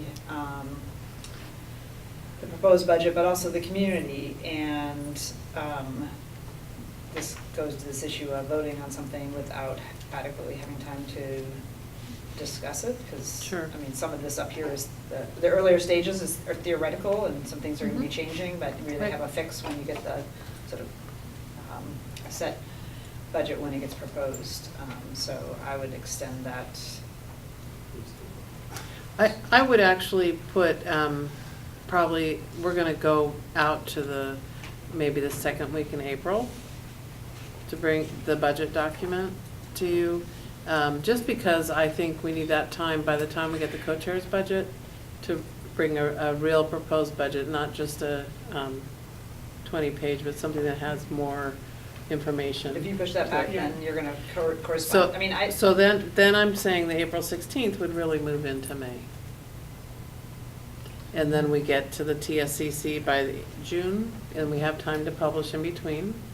And I think there's multiple meetings with the board to address the budget. It's not just 2 meetings, but there's meetings in between where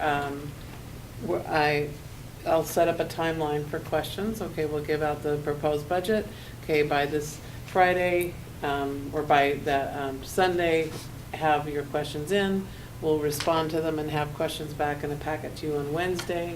And then we'll give you another conversation about it, give you more time to ask more questions. And again, so have multiple times where you can ask questions and get responses, so that within, a couple of weeks, you have more than one pass at understanding the components of the budget. I thought we needed more time too, but a month was way too short. Mhm. And especially with spring break in there. But I'm also concerned about the public. We have one public meeting listed. I'm seeing March 19th, April 16th, and June 25th. Well, I'm talking about a meeting where we can get feedback directly from the community. Community meeting, I think we need more than one. So Otherwise, it's just- more like a listening session. Yeah. Yeah. Town hall. Mhm. Yeah, Yeah. okay. so maybe if one of the things we're gonna be doing is having it as sort of which we did sort of this year, having at the board meeting, like, we're gonna spend 40 minutes, like, once the budget's been rolled out, we're gonna spend 40 minutes on a portion of it. One of the things I think we found this year is the public comment got filled with, like, the other stuff, mostly all the middle school changes, so Mhm. there really, other than that, I think we had 1 or 2 formal budget hearings, but there wasn't a lot of comment at the meetings just because there weren't any time slots, so I don't know if we're gonna do it that way, we might wanna think of some way to get, a variety of ways to get input besides just, public comment, but also maybe comment cards or some. Well, there's I usually develop an online presence for comments as well. The other thing that I would say is I think our work sessions can become budget sessions where we spend more time going through the budget. And then, because in that time of year, that's the appropriate work for us to be doing. And it doesn't mean every work session, but maybe one of the work sessions each month is also where you give time for, give an hour and a half for testimony if you have that many people. And then give, an hour and a half to the board in terms of getting conversations and questions answered. And there is a gentleman raising his hand, and I don't know what the protocol is. Can you hang on? CBRC has given scant little time on this schedule. Okay, Okay. Can you hang on? So yes, CBRC is something that we need to figure out. Yep. My question was, so the budget book that we have used is impenetrable. I gather it's required. I gather that format is required, but it really makes no sense to anybody as far as I can tell. Is there some way we can get a budget document that actually makes some sense? So instead of doing it by, what they call it, the budget codes, can we do it by, like, issue area, departments? So we still have to do it by those are state required budget Right. codes by the Department of Revenue, and the state of Right. Oregon requires us to use those. And the Oregon Department of Ed. Between the two of them, we have tight constraints. Right. However, usually I create a budget document that has an executive summary at the beginning, has the financial data in the middle, and then statistical information in the end. And so there's different looks at and different information that is high-level summarized and then gets into more detail. And then we have some historical information, we have variance information. So it'll be a much different document than you've had here in the past. Okay. That would be good. Okay.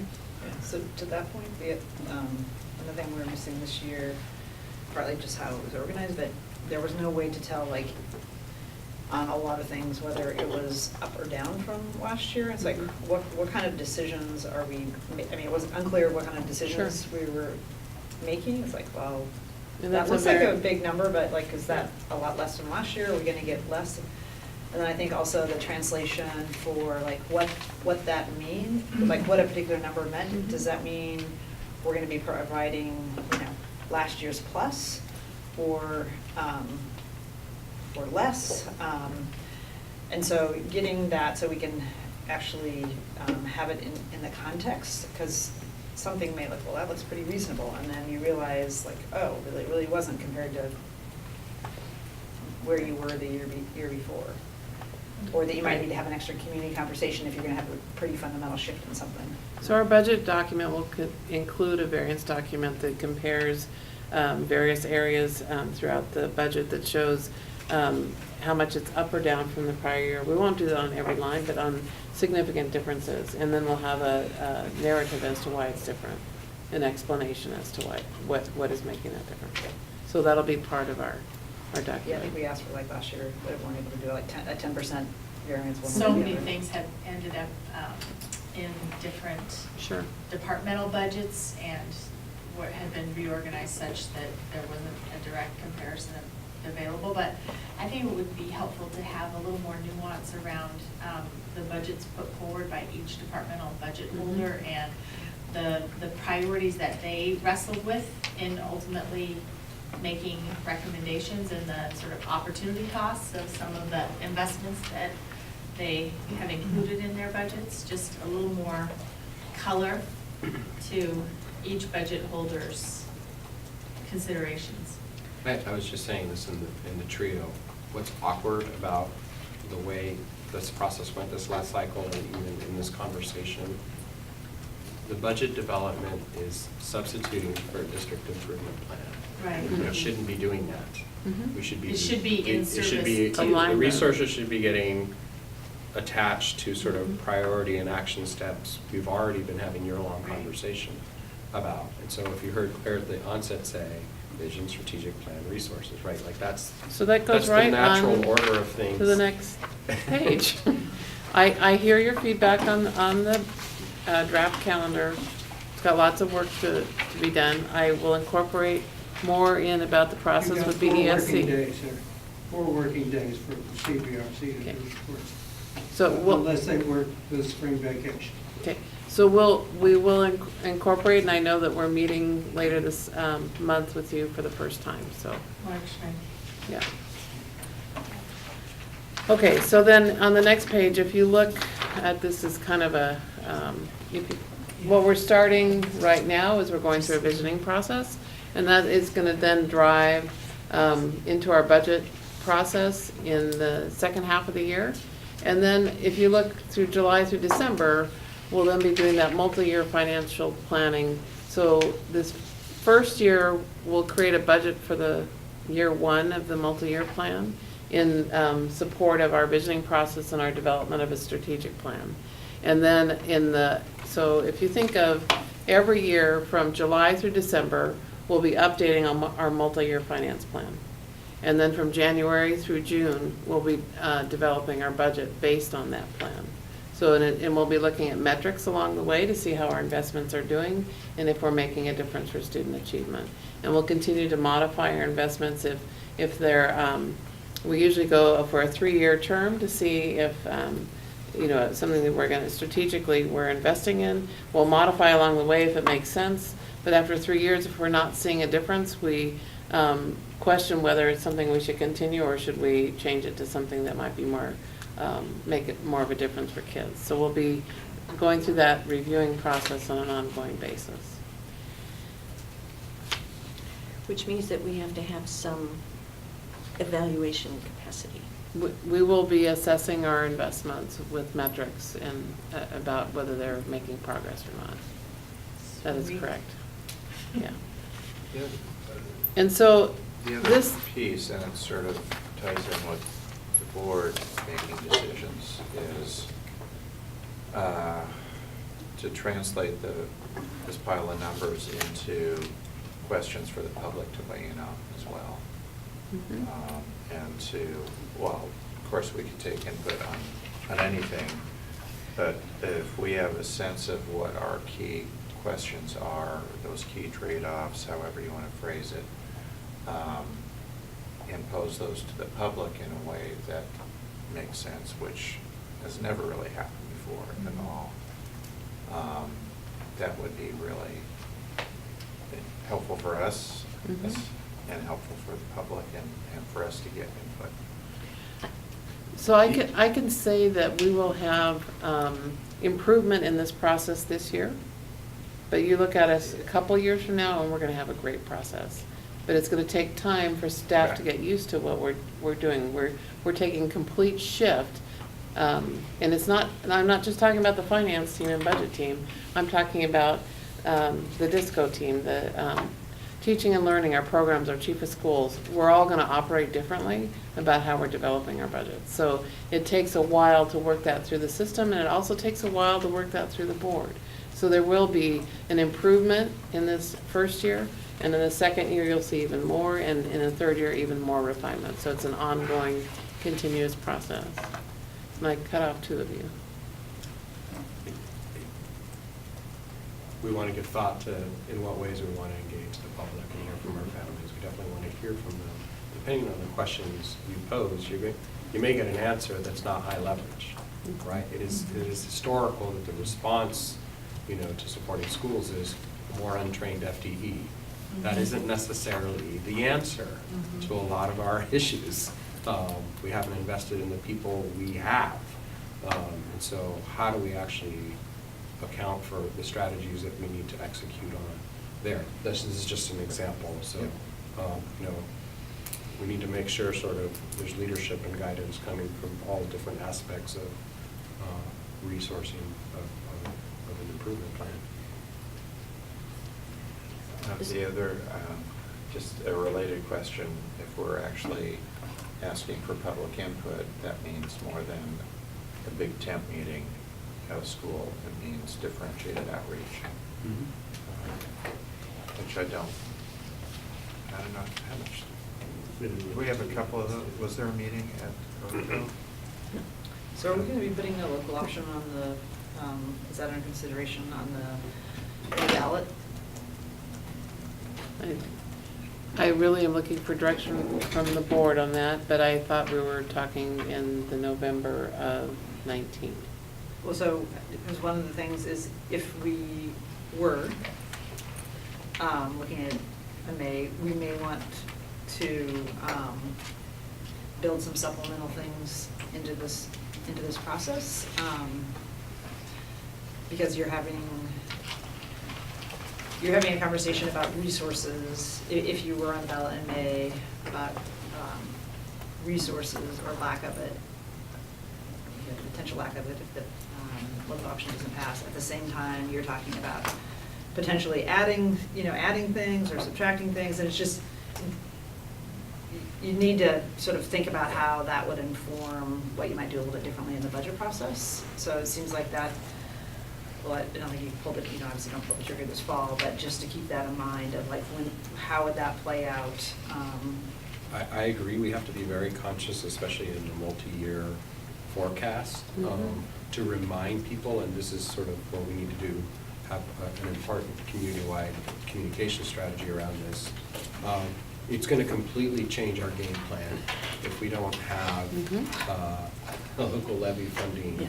So many of our positions and educators, for instance, we would have to do a pretty aggressive about face if that doesn't continue uninterrupted. So we should be sort of reminding people of, here's what we have right now. It would look dramatically different if we didn't have that supplemental funding. And we need to start highlighting what has been the add value of all of that. I think it goes through 2020. Correct, 2019 would be going out a year early, which is what we did last time, is that correct? Well, fall of 19 for 2020. So July of 2020 is when I'd need to send it to the tax assessor to be assessed in the fall of 2020. I mean, just one of the things that we've done in the past is been really clear, like what things in the budget are funded with the local option. So it's really clear what we're buying, so people can imagine, like I say, even if we don't go out in May, like what it would look like if you didn't have whatever 700 FTE. 800 teachers. And we were planning to have a meeting today. Steph Soden had scheduled that. She's out ill, but one of the things we're looking at is a postcard mailer, and we're also looking at that for voters, for bond projects as well, but like an update and a bit of that information. So we're just starting those conversations, but I think it's really important to paint that picture for people in a really relatable way. So can I say two things? So I think as we talk about the budget, as you develop it and give us info, I think it would be really helpful to get some comparisons with other districts, because we only know what we know. And you've mentioned many times, PPS has vastly underinvested in all kinds of things. It would be really helpful to get some sort of norming going on. So we've invested in Forecast 5, which has a component where we can compare ourselves to every district in the state of Oregon. So we're all dealing with the same funding constraints.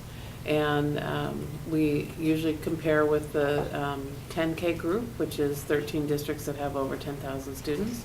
And we do a dollars per student comparison on how we're spending our resources. Okay. And so that will be included in the budget That'll be helpful. process. And the other thing is kind of along the same lines about the levy. We probably can't do this for the coming year, but I think it would be helpful, kind of thinking ahead, if we could have some sense of, with this amount of money, we can give you that. If we have this amount of money, we can give you something entirely different. And because I think that kind of thing is totally lost in the state budget discussion. I think that's where the multi-year financial plan comes in, because you create lists of things we want to invest in and how much those things cost. Yeah. Okay. So the other thing just in this, I think what is going to be a factor, whether or not the local option's on the ballot in May, is sort of the accountability piece of it, like how effectively we're spending our money, because we're going to have sort of the shadow of the bond gap, and also whatever comes out of the Secretary of State's audit. And I just think we're going to need to be more intentional about setting a narrative around the effectiveness of the spend and the transparency. Okay. So not like an inoculation, it's just the right thing to do. That is one area where we are actually very strong, because we have the CPRC, who has, on an annual basis, been writing a report about how we spend the levy money. And thank you very much. Well, I guess I'm thinking of just like the broader categories of, I think generally in the public right now is a question of like how do we get that bond gap? And I'm sure there'll be things that we raised in the audit that we're also going to need to be able to share, and you can have confidence that the 600 million something budget is going to be well spent, because here's the sort of structures we have to monitor that. But I think that's going to be sort of a side conversation that's going to happen, because that's going to sort of build the platform for a successful local option. I've sent you a little copy of a little white paper on why we ought to go out in May. Okay, thank you. But also, as a serious request, I think the board could really use some kind of introduction to Forecast 5. The only thing that we've seen is the nice little glossy sample they put together, which is nice, but we don't have any idea of what the real capacity is. When I have a CFO and a budget director, you betcha. Okay. Right now, I'm holding those hats. Yeah. Actually, I've No, got Ryan's help, yeah. but I need a few Yeah. more, Oh, a few more hats. I- You betcha, I'm we'll bring it back. Sorry, I really didn't mean to stick you or even employees with it. I was thinking, can't we get somebody from the company to come and? Well, I think we own our data, because it's really, Yeah. we'd be sharing our data in comparison to others, and I want, right now, we have uploaded data into it, and there's a training in October that I'll be sending some folks to, so Oh, they are okay. learning how to use it, and then, once we have people that that know how to use it beyond just me, then we'll be able to bring back data to you. Okay, Okay? good. Right. Thank you. Mhm. So I'm going to continue through the budget information here. This piece here just goes in and compares what a multi-year finance plan is compared to a budget. They're a little different. But one of the things that's really important in the multi-year plan is really having that stakeholder engagement that you're talking about. And really doing that before you get to the budget process, so you understand the community's priorities. And that visioning process that we're doing this fall is exactly that. That's how we will be engaging with our community to get what's important to them. Okay.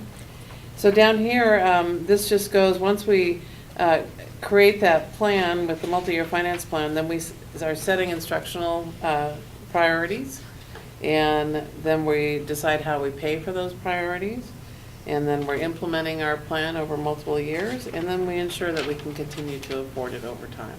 So that is kind of in a nutshell the process that I'm hoping to bring to this district. Okay. This last piece right here is about continuous improvement and how we look at our investments and making sure that we're progress monitoring along the way and making changes as needed and providing data on how they're doing, and then again getting stakeholder engagement at an annual process and going around over 3 years, and either something sticks and it stays because it's really working, or we take it out and use it on something else. So when you're talking about investments, you're talking about programmatic investments? They can be, yes.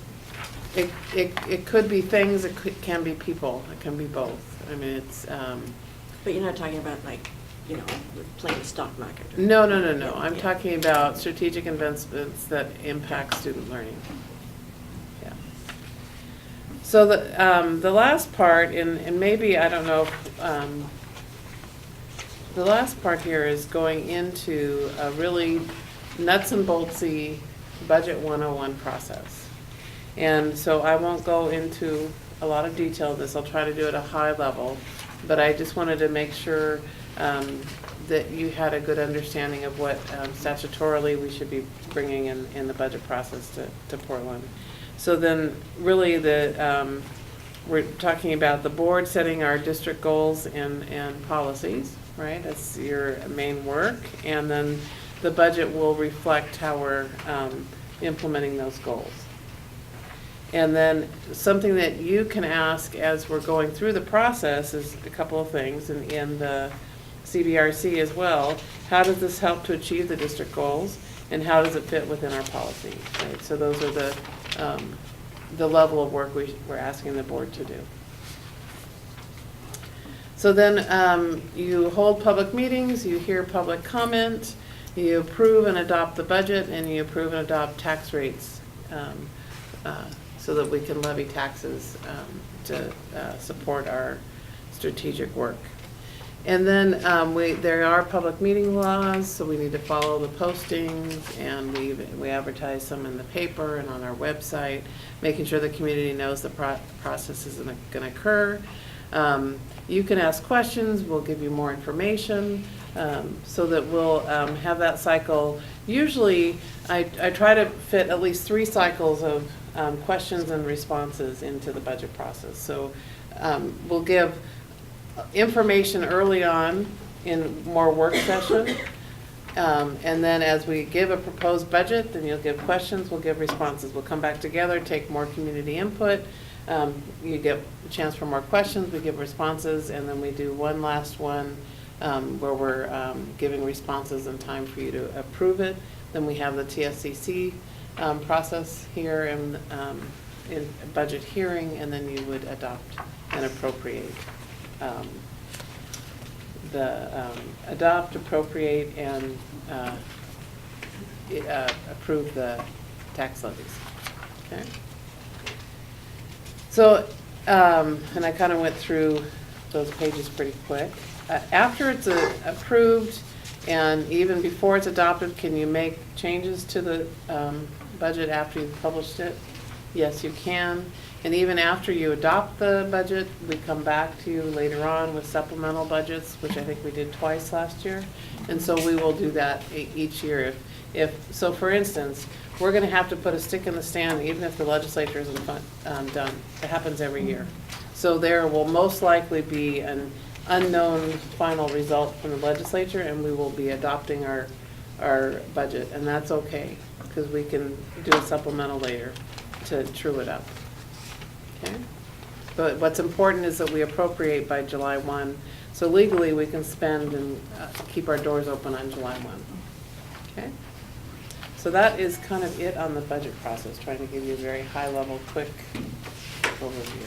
I think give just a little flavor about how your budget process in Beaverton has looked different than what you know to be PPS's historical process. I would say I have learned more about instruction and academics in the past 5 years in partnership with our chief academic officer in particular, and as a chief financial officer, get joined at the hip to do the work. I mean, they are in constant communication and in constant understanding of what we are spending our dollars on, and getting input throughout the system. So it is, I have learned more about how we do our work in classrooms, how, so that when instructional people who are not budget masters are needing budget master support, they get it from someone that at least understands a little bit about the classroom and instruction. So it can't, I would say in the past, we would be 2 arrows pointed toward the district goal. We'd come together once a year and do our budget, and then we'd merrily go along our way. Now it's instead of like an H with one connection in the middle, it's a ladder where we're connecting throughout the whole year and understanding each other's work and getting more dollars to every student. I would say when I look at the student achievement over the time that we were doing this work, it has made a difference, especially in our underserved populations and in graduation rates. So it's not the budget work that made a difference, but it is implementing the strategic plan that made a difference. So we brought forward a strategic plan, and in the budget process becomes an implementation process for the strategic plan. And it's not something that sits on the shelf. Everybody knows what the 4 strands that you're focused on, and you can say it in your 30-second elevator speech. And I can do that, my accounts payable person can do that, my payroll person can do that. Our instructional assistants know what we're focused on. So it changes the conversation throughout the system. Does that kind of tell you?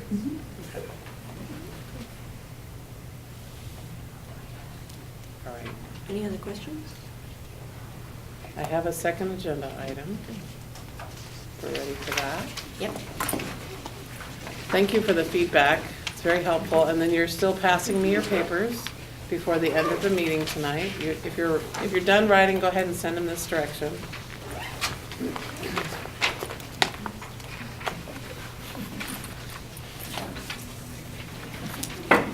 want to take some of those? You guys want to take some of those? Oops. Thank you.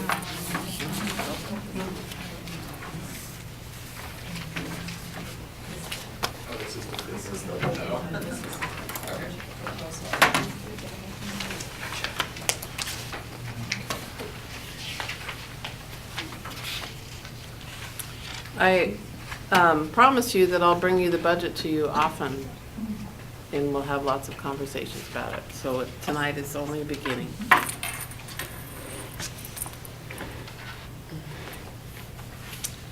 So the next item is really looking at our capital asset renewal fund. And the first thing you have in that packet is a resolution that was passed in 11/12 that established the capital asset renewal fund. The second item you have in it is the board policy written about it. The third part is about it includes the memo that I wrote to the board at our August 28th meeting, just with some recommendations. So the conversation I want to have with you tonight is about aligning revenues to their original intent. So as we're looking at our capital needs throughout the system, we have a general obligation bonds that really are intended, when you look at, they're financed over 20 years, or maybe 10 years to 20 years is the range. So that's really intended for a long-term facility plan. When you're talking, just like your mortgage at home, it's a long-term investment. It's your largest asset, similar in school districts. And, yes. To be clear, you're talking about the bond funding. Bond funding. Because at times, I believe we've had some shorter term general obligation bonds, so I just want to. So I'm really, I'm not a proponent of, we have a whole lot of little pieces of debt. And I'm not a proponent of issuing debt to then be paid out of operating funds, and we have a whole bunch of that. So I'd like to see that to go away over time and allow us to spend our general fund dollars on operations rather than our capital programs. So. Is that information available,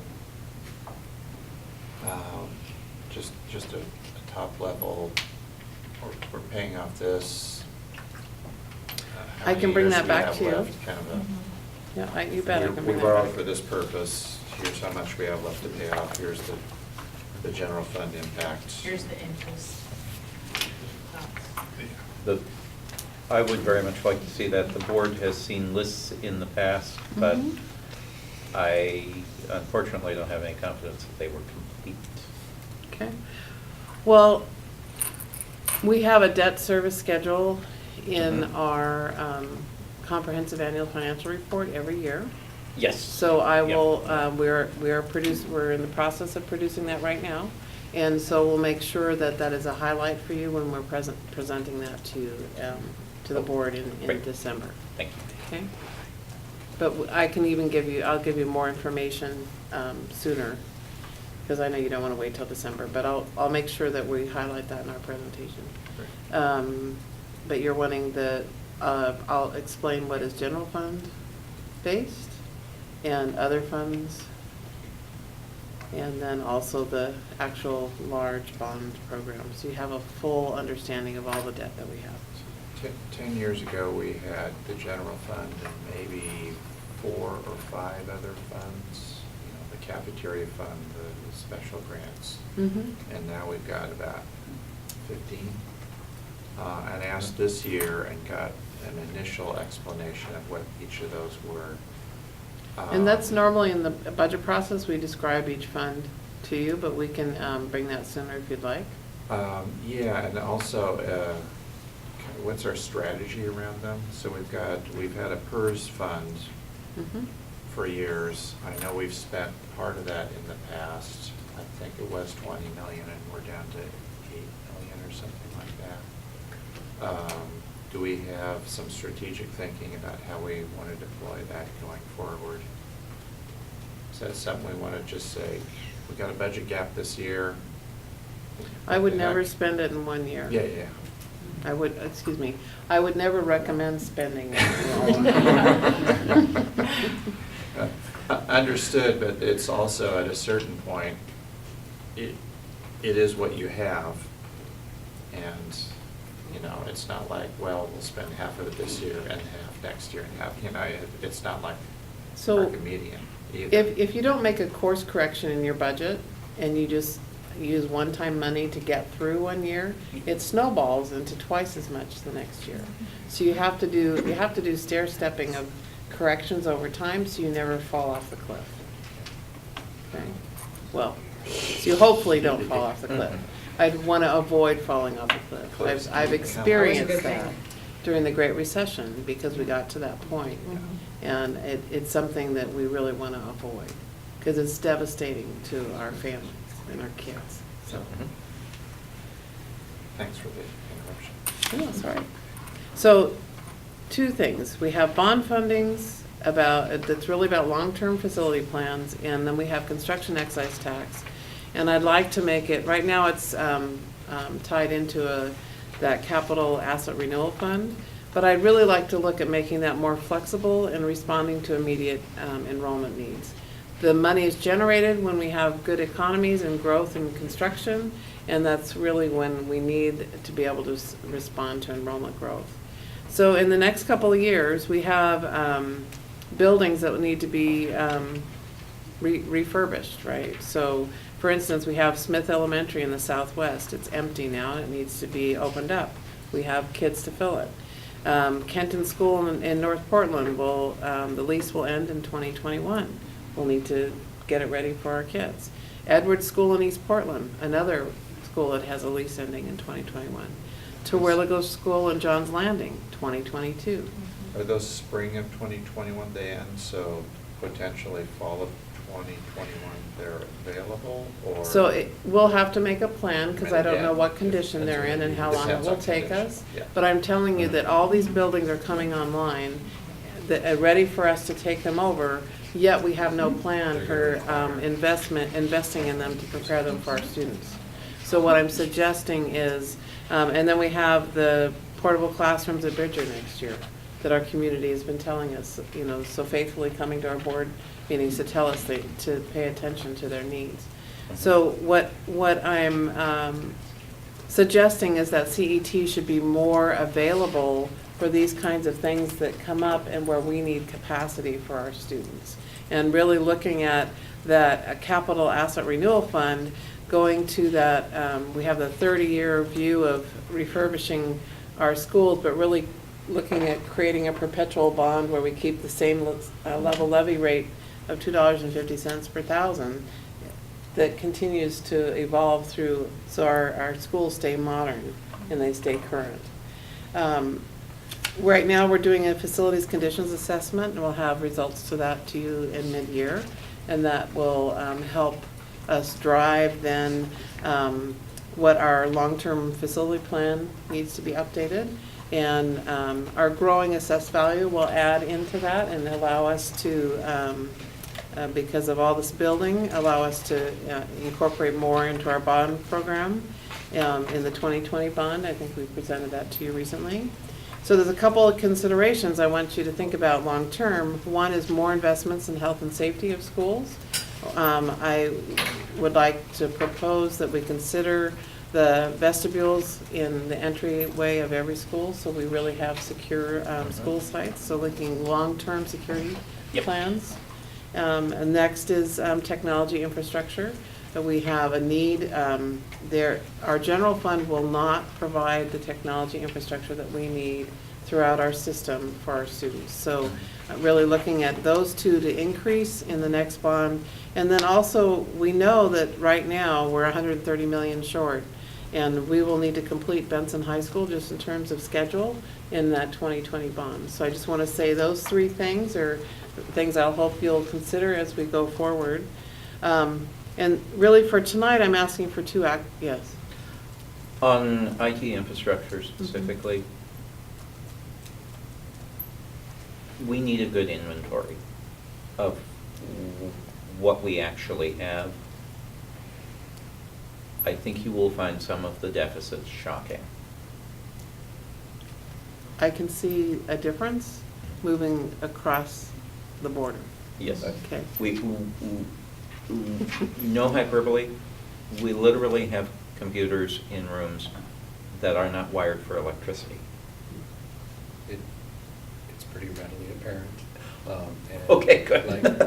Like most districts, like the Yep. last campaign that I worked on, we set aside $100 million just for implementing the digital district plan. Good. So, we can't rely on the general fund to do that kind of No. work. Some of it's infrastructure, but more importantly, to put the tools in the hands of our kids, and then never mind the professional development for our teachers to incorporate those tools effectively is going to take an investment.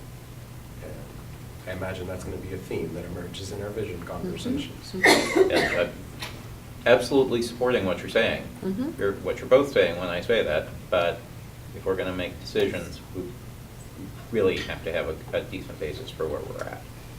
I think we really, rather than thinking about what we have now, is what are we visioning for the That- future? yes. Because what we have now is not acceptable, it's not up to the standards, it's Yep. not up to minimum standards. So I would really look at what should the standards be and making sure we're incorporating that into the bond. Okay.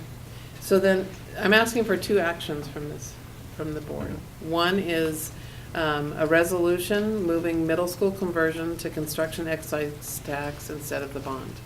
That will then free up that construction excise tax, it will free up the bond to getting it back down to that 130. If we don't do that, we'll be at 140 in terms of a shortfall. So I just think it's important that we take care of that. So What's currently, go ahead. I was going to say, what are we currently using this construction excise tax for? I- What is it intended? There are 2 parts to it. We've been using it on, some of the middle school program was paid from that. There is a whole section of set aside that there's 11.5 million that is sitting there that is waiting to be used for something in the future. I asked staff today, if you look in this policy and in our a resolution for the capital asset renewal fund, we were supposed to bring a Annually. report to you. No, every Actually, 5 every years. 5 years, we're supposed to Well, no, give you. expenditures are supposed to come to the board annually Mhm. by resolution. What I can say is we haven't done what we said we would do. Okay? And so when I asked staff about it, there's been a loss of memory, institutional memory about what was intended. But what I can tell you, so the report, I can bring you a report of what we spent it on and what has been set aside, but there is $11.5 million sitting there right now that we'll take, that is not earmarked for anything. There isn't a plan Because- to spend those dollars right now. So Because instead, we didn't think that, because the district didn't bring forward projects that met the narrow criteria of the capital asset renewal fund, so instead just left it there, not in service. I think it's also just a lack of leadership. Right now, I have 4 chief officer positions open that I'm hiring. That's my primary goal right now, is hiring those positions. So we haven't had the people here to bring the plans forward. And I think the only sticky wicket with this, I think in my opinion, both of the things you're bringing forward are totally sensible and have my support. The only sticky wicket is that the reason that resolution came to be designating capital asset renewal funds as such was because the community said, here's a new source of taxation that we're going to direct to the district. We're not going to approve this unless we know that there's going to be a pot of money so that any of your new investments don't fall into the same disrepair as your old investments. So that was why that language evolved, and I think There's you know, a lack if of we're- trust in our you're work, yes. proposing to make this change before we have a long-term facilities plan that coherently lays out, this is how we're going to annually invest in appropriate maintenance of all of our capital investments, all of our infrastructure. So, the timing is a little bit off. It would be nice if we said, this is actually how we're going to deploy it in service to this long-range plan. But it's still sensible, and it's also not sensible to leave money there that's not in service to our schools and our kids when we know we need it. and we know an early stage of any long-term plan is going to be getting these other buildings back online and unmothballed and, back up to code for hosting students to deal with our overcrowding issues. We'll have a report on the condition of all of our schools, so we have that baseline to actually start to formulate a plan for. But this is a key pool of money, sort of intended exactly for this purpose, to really keep up our facilities based on enrollment fluctuations. And absent that, we get what we get right now. We're just kind of creating short-term remedies. So this work combined with boundary and feeder work that needs to be embarked on, hopefully will bring a balance to all of it. So one of the things that I would say is, I was supportive of it earlier when we considered it, I'm supportive of it now. But if we're going to change our policy to make that adjustment, I think there needs to be sort of a backstop, because right now it's like we've got all this growth and things are good and we've got a bond, but you just go back to the early 2000s when like we didn't have a bond for 17 years. And that's why you start seeing, here's some, people wanting some money to be set aside for capital investments because we didn't have a bond. And so I think just having the flexibility to acknowledge both what Amy's saying, that that's got to happen, but also that this may need to evolve because we're not always going to be in the gangbuster construction economy, and we might want to have some sort of reserve in case we don't have a bond and we still have capital needs. But I understood that not to be capital needs, high-level capital needs, but ongoing maintenance of the nickel and dime stuff that we've cut for since 1995. So it's not nickel and dime anymore when it's been cut for that long? Well, understood, but for we've got new buildings, and if we don't properly maintain them, then it won't be, for those buildings, it is, relatively speaking, smaller cost to keep them properly maintained so that it doesn't become, pay me now, pay me later kind of a thing. So that's the piece that Director Costan brought up that I feel like we need to address, that ongoing maintenance of new buildings, especially as we go from 4 to 8 and forward, that they are properly maintained.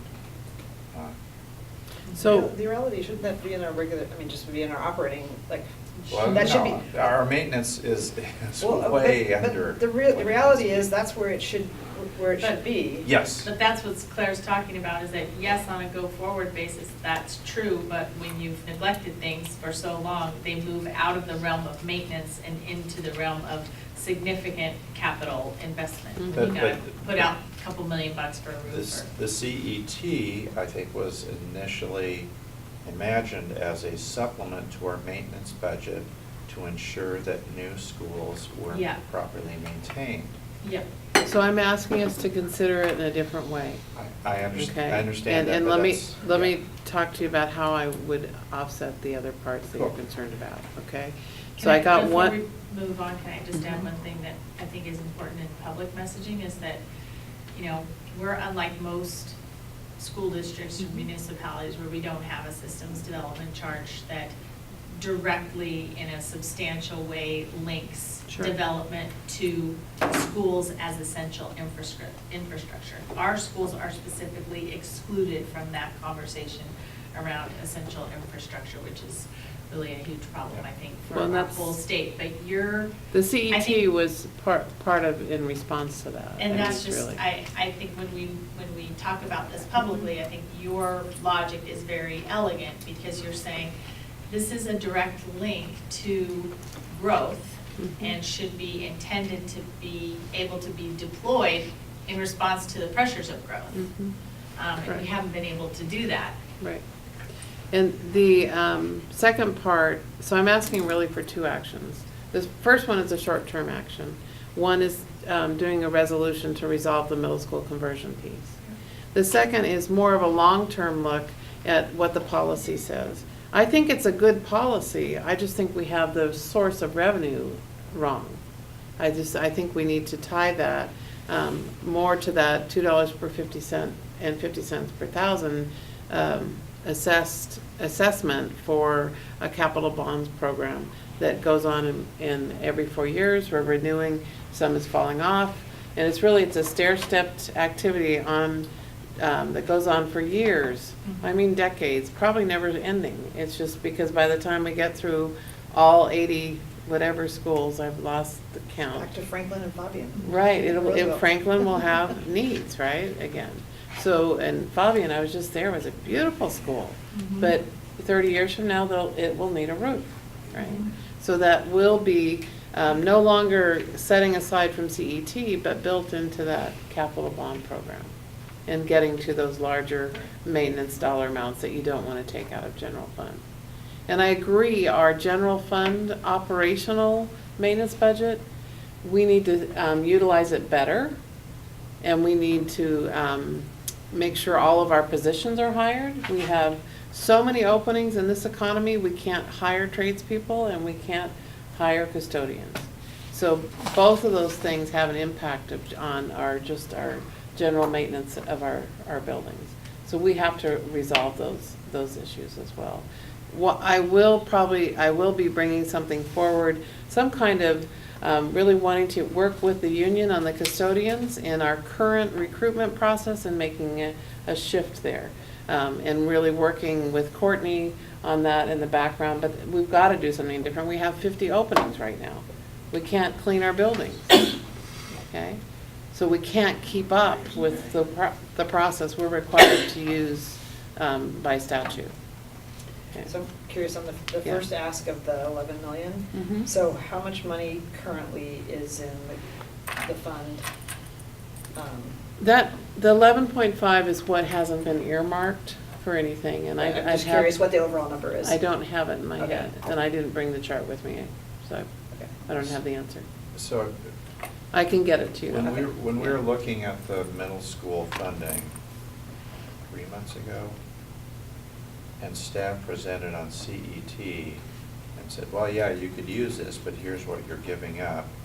I need to go back and review that, and I think maybe I may not be the only one to see, because it wasn't just stuff, a vague stuff. It had a little more meat to it. The resources have come in higher than anticipated a year ago. We've been getting much more CET than we anticipated. So the amount that's accumulated is higher. But we still keep the same percentage that gets set aside for the CAR, which is also getting bigger and not being used. That's the part that I'm trying to move to the middle school. Yeah. Okay? So can I Very ask a sensible. stupid question?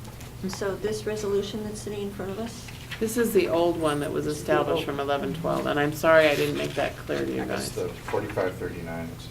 Yeah, it's an old one. I figured that out from the number. And then the 2011, 2012. Mhm. okay. Okay, so are you, So what I'd like to do now is ask you a simple question. What are your thoughts on this realignment of resources? And what information do you need to help make these decisions? Is it question number one on just the 11 million, or are you talking also the longer term policy? I'm really asking about both ideas, yeah. But, so I'm really asking for feedback. I think I'm getting it as we've gone along, but I want to make sure explicitly, what are your thoughts? First on, let's just start with the $11 million for middle school conversion. Supportive. Oh, yeah. I didn't want it to be coming out of the bond in the first place, so Okay. I'd be happy. Right, so I think I've heard a lot of support for that.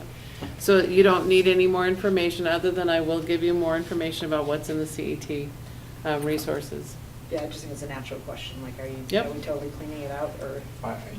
Yeah, I mean, I think it was a good idea it was a, let's take it out of the bond as a placeholder until we came back to it, or coming back to it. We actually voted on taking it out of CET and it didn't pass.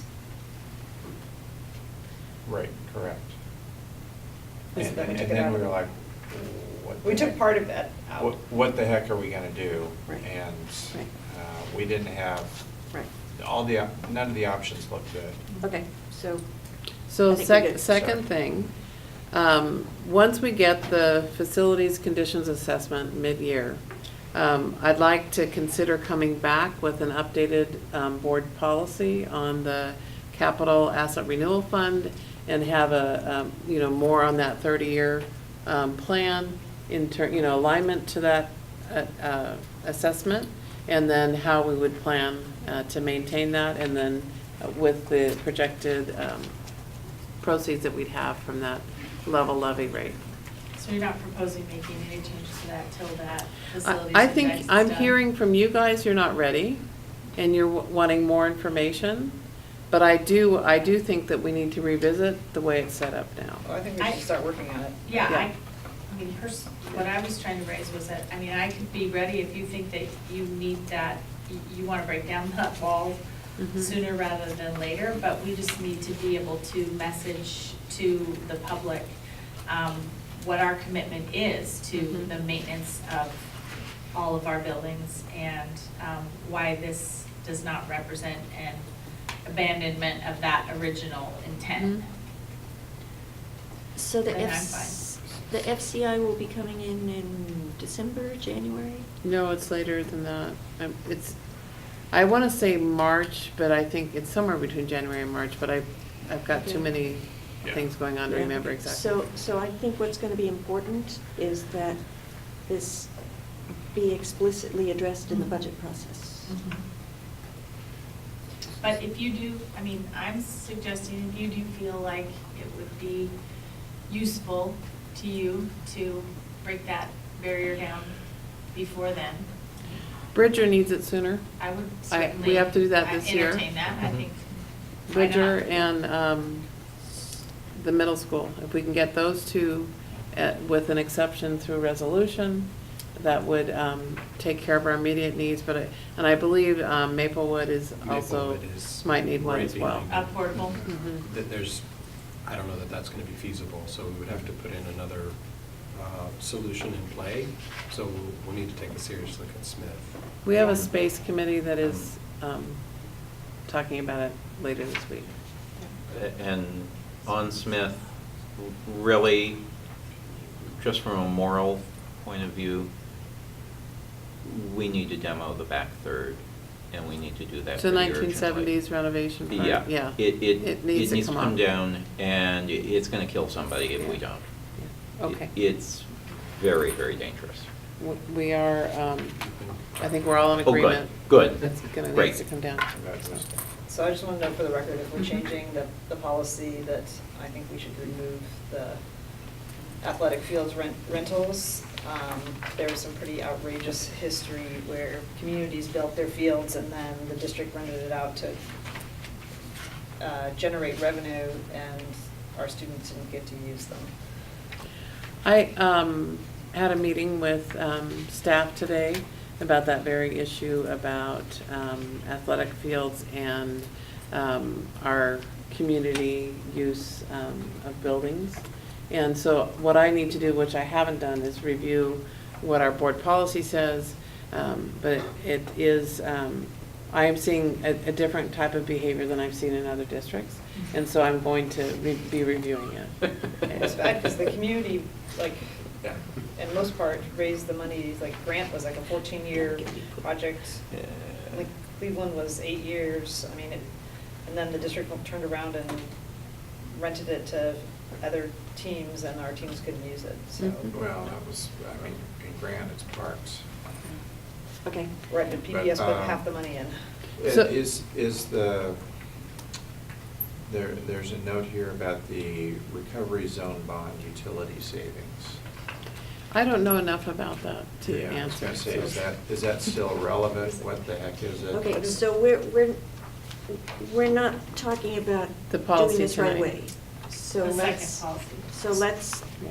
kind of table some of these things. Well, it's just for future. Well, I want Yeah. to And I know that I need to understand what that is, and I don't. So just to be clear, you're only, it would be, essentially, we'd be waiving the policy and earmarking the $11 million for the middle schools, but we're not going to, you're not in the same resolution going to do Roosevelt and the vestibules at the same time? No, because that'll be, we're doing a review now of all those projects. We'll bring a report back to you. And what we're looking at right now is just trying to address what we need to get done this year. And I'm really interested in making that $130 million shortfall as small as possible. So that's the reason for the push on that part. Okay. Okay? So you'll get back to us with, I'm going to come back with policy, but it'll probably be when I have more about the facilities conditions used. Okay. But then the resolution I'd like to bring soon. okay. Okay? All right. Thank you Thank you. very Thank much. you. Okay. Yeah, thank Did you you. get everything you need? I did. Okay. You guys are awesome. Okay, so I think we're okay? Yeah. So Are we it's voting on any- 8:45. Huh? Sorry, are we voting on anything else at next Tuesday's board meeting? I don't remember. And the reason I ask On the is, 25th. so instead of getting stuff on Thursday, if we're gonna be voting on something, other than, I mean, anything else, like outside the business agenda, would be useful to know that and start previewing at the work session the week before. Right. Is there anything else? That's our intent to do Just that. superintendent's evaluation right now. Yeah, And Okay, then just so that's items it. in business agenda. Okay. I have notified staff that we will be bringing things to, new ideas and new concepts forward in a work session before it goes to a business meeting. So they're getting used to that we've just changed a lot of schedules to make that happen. Okay. Okay, so it's, I don't know, 13 minutes of 9. So do we have public comment? Okay, I'd ask you to keep it to 3 minutes. Under that. Okay. Go ahead.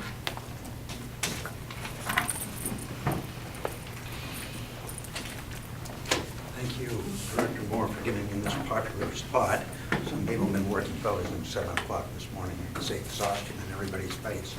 But the first, I have 2 comments about what took place in this meeting in a very short statement. One, that we're doing SBAC and we seem to be doubling down. This school district had begun to look at SBAC for what it was. The SBAC test is basically, it gives us nothing. It doesn't help our kids, it doesn't help our teachers, it doesn't help anybody, and yet we spend all this time and energy on it. I would love to see us begin to de-emphasize that time and energy we spend. Give them the test, you have to do it, but don't go nuts on it, which is what every school district in the country does, and what it seems to me like we're beginning to do also. So that would make, I mean, after all, there's no material that any teacher can use. And even if they could use the material, it comes out too late for them to use it in their class. I mean, it's worthless test, basically, but we still need to do it. Thank you for going over the budget. I noticed that one of the things that was not funded was a multicultural website that we had put together. So I'm very interested in multicultural education, but we didn't fund the website this year. It was funded and it was starting to go, but the multicultural website was not funded. I guess it makes a statement on our priorities. In the main budget document, one of the ones that you got today, it had made this statement. A couple people have read this already. We should make conscious shifts in spending to better support vision, core programming, and priorities. Ensure all students have equitable access and that extra help and interventions are available as needed. So does this mean we're going to work to equalize programs in each school, K through 8? And if not, why not? And if so, then what is our plan, since we disbanded the district committee, which is working to staff buildings by programs instead of by numbers? I'd like to have somebody, maybe the superintendent even, would answer one of my emails or something. It would be nice if I could get some response to this. What is this? What does this mean? Does it mean anything? The answer, or is it just so many words where we're going along with the same programs we've had for years, dealing with children who are SES children? And my second question is, does this mean that we will develop certain interventions and special programs by inference, which will be allocated by need? In other words, will we, after developing equal programs, layer on top of those programs equitable access to special programs with clear and transparent formulas? If so, who is doing this and what is the timeline to finish this? If not, then why not? Why aren't we doing that? here's the questions that I have. I'd love to have an answer. Maybe you can refer them to, as you do other questions, refer them over, and have somebody tell me what the answers to those are. Thank you. Any other comments? Questions? Well, only to echo my comment earlier, CBRC under the calendar that was presented this evening would have 4 working days. If you added the spring vacation, we'd have 9 days to comment meaningfully on your budget. Maybe you didn't like our comments last year, and that's why we're really shrunk down, but we're a volunteer group, and I don't think that's a reasonable workload for us to do, even meeting twice a week, which we have done in times previous. The other comment I would make about as you know, you have all received a memo from me about the maintenance of buildings, and I can tell you, since I volunteer at least 20 hours a week over at Franklin, this past week, Franklin is supposed to have a full complement of 11 custodians in the evening. It had 2. And the daytime complement is 2, and it had 1 because 1 was assigned over at Atkinson. We have the perpetual problem of robbing Peter to pay Paul, drawing out of the high schools the custodians to attend to elementary grades.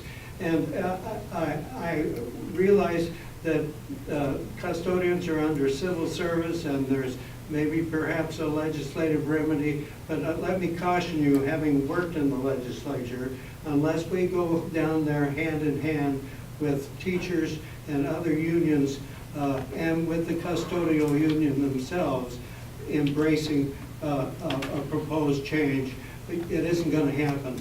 It will not happen. And so,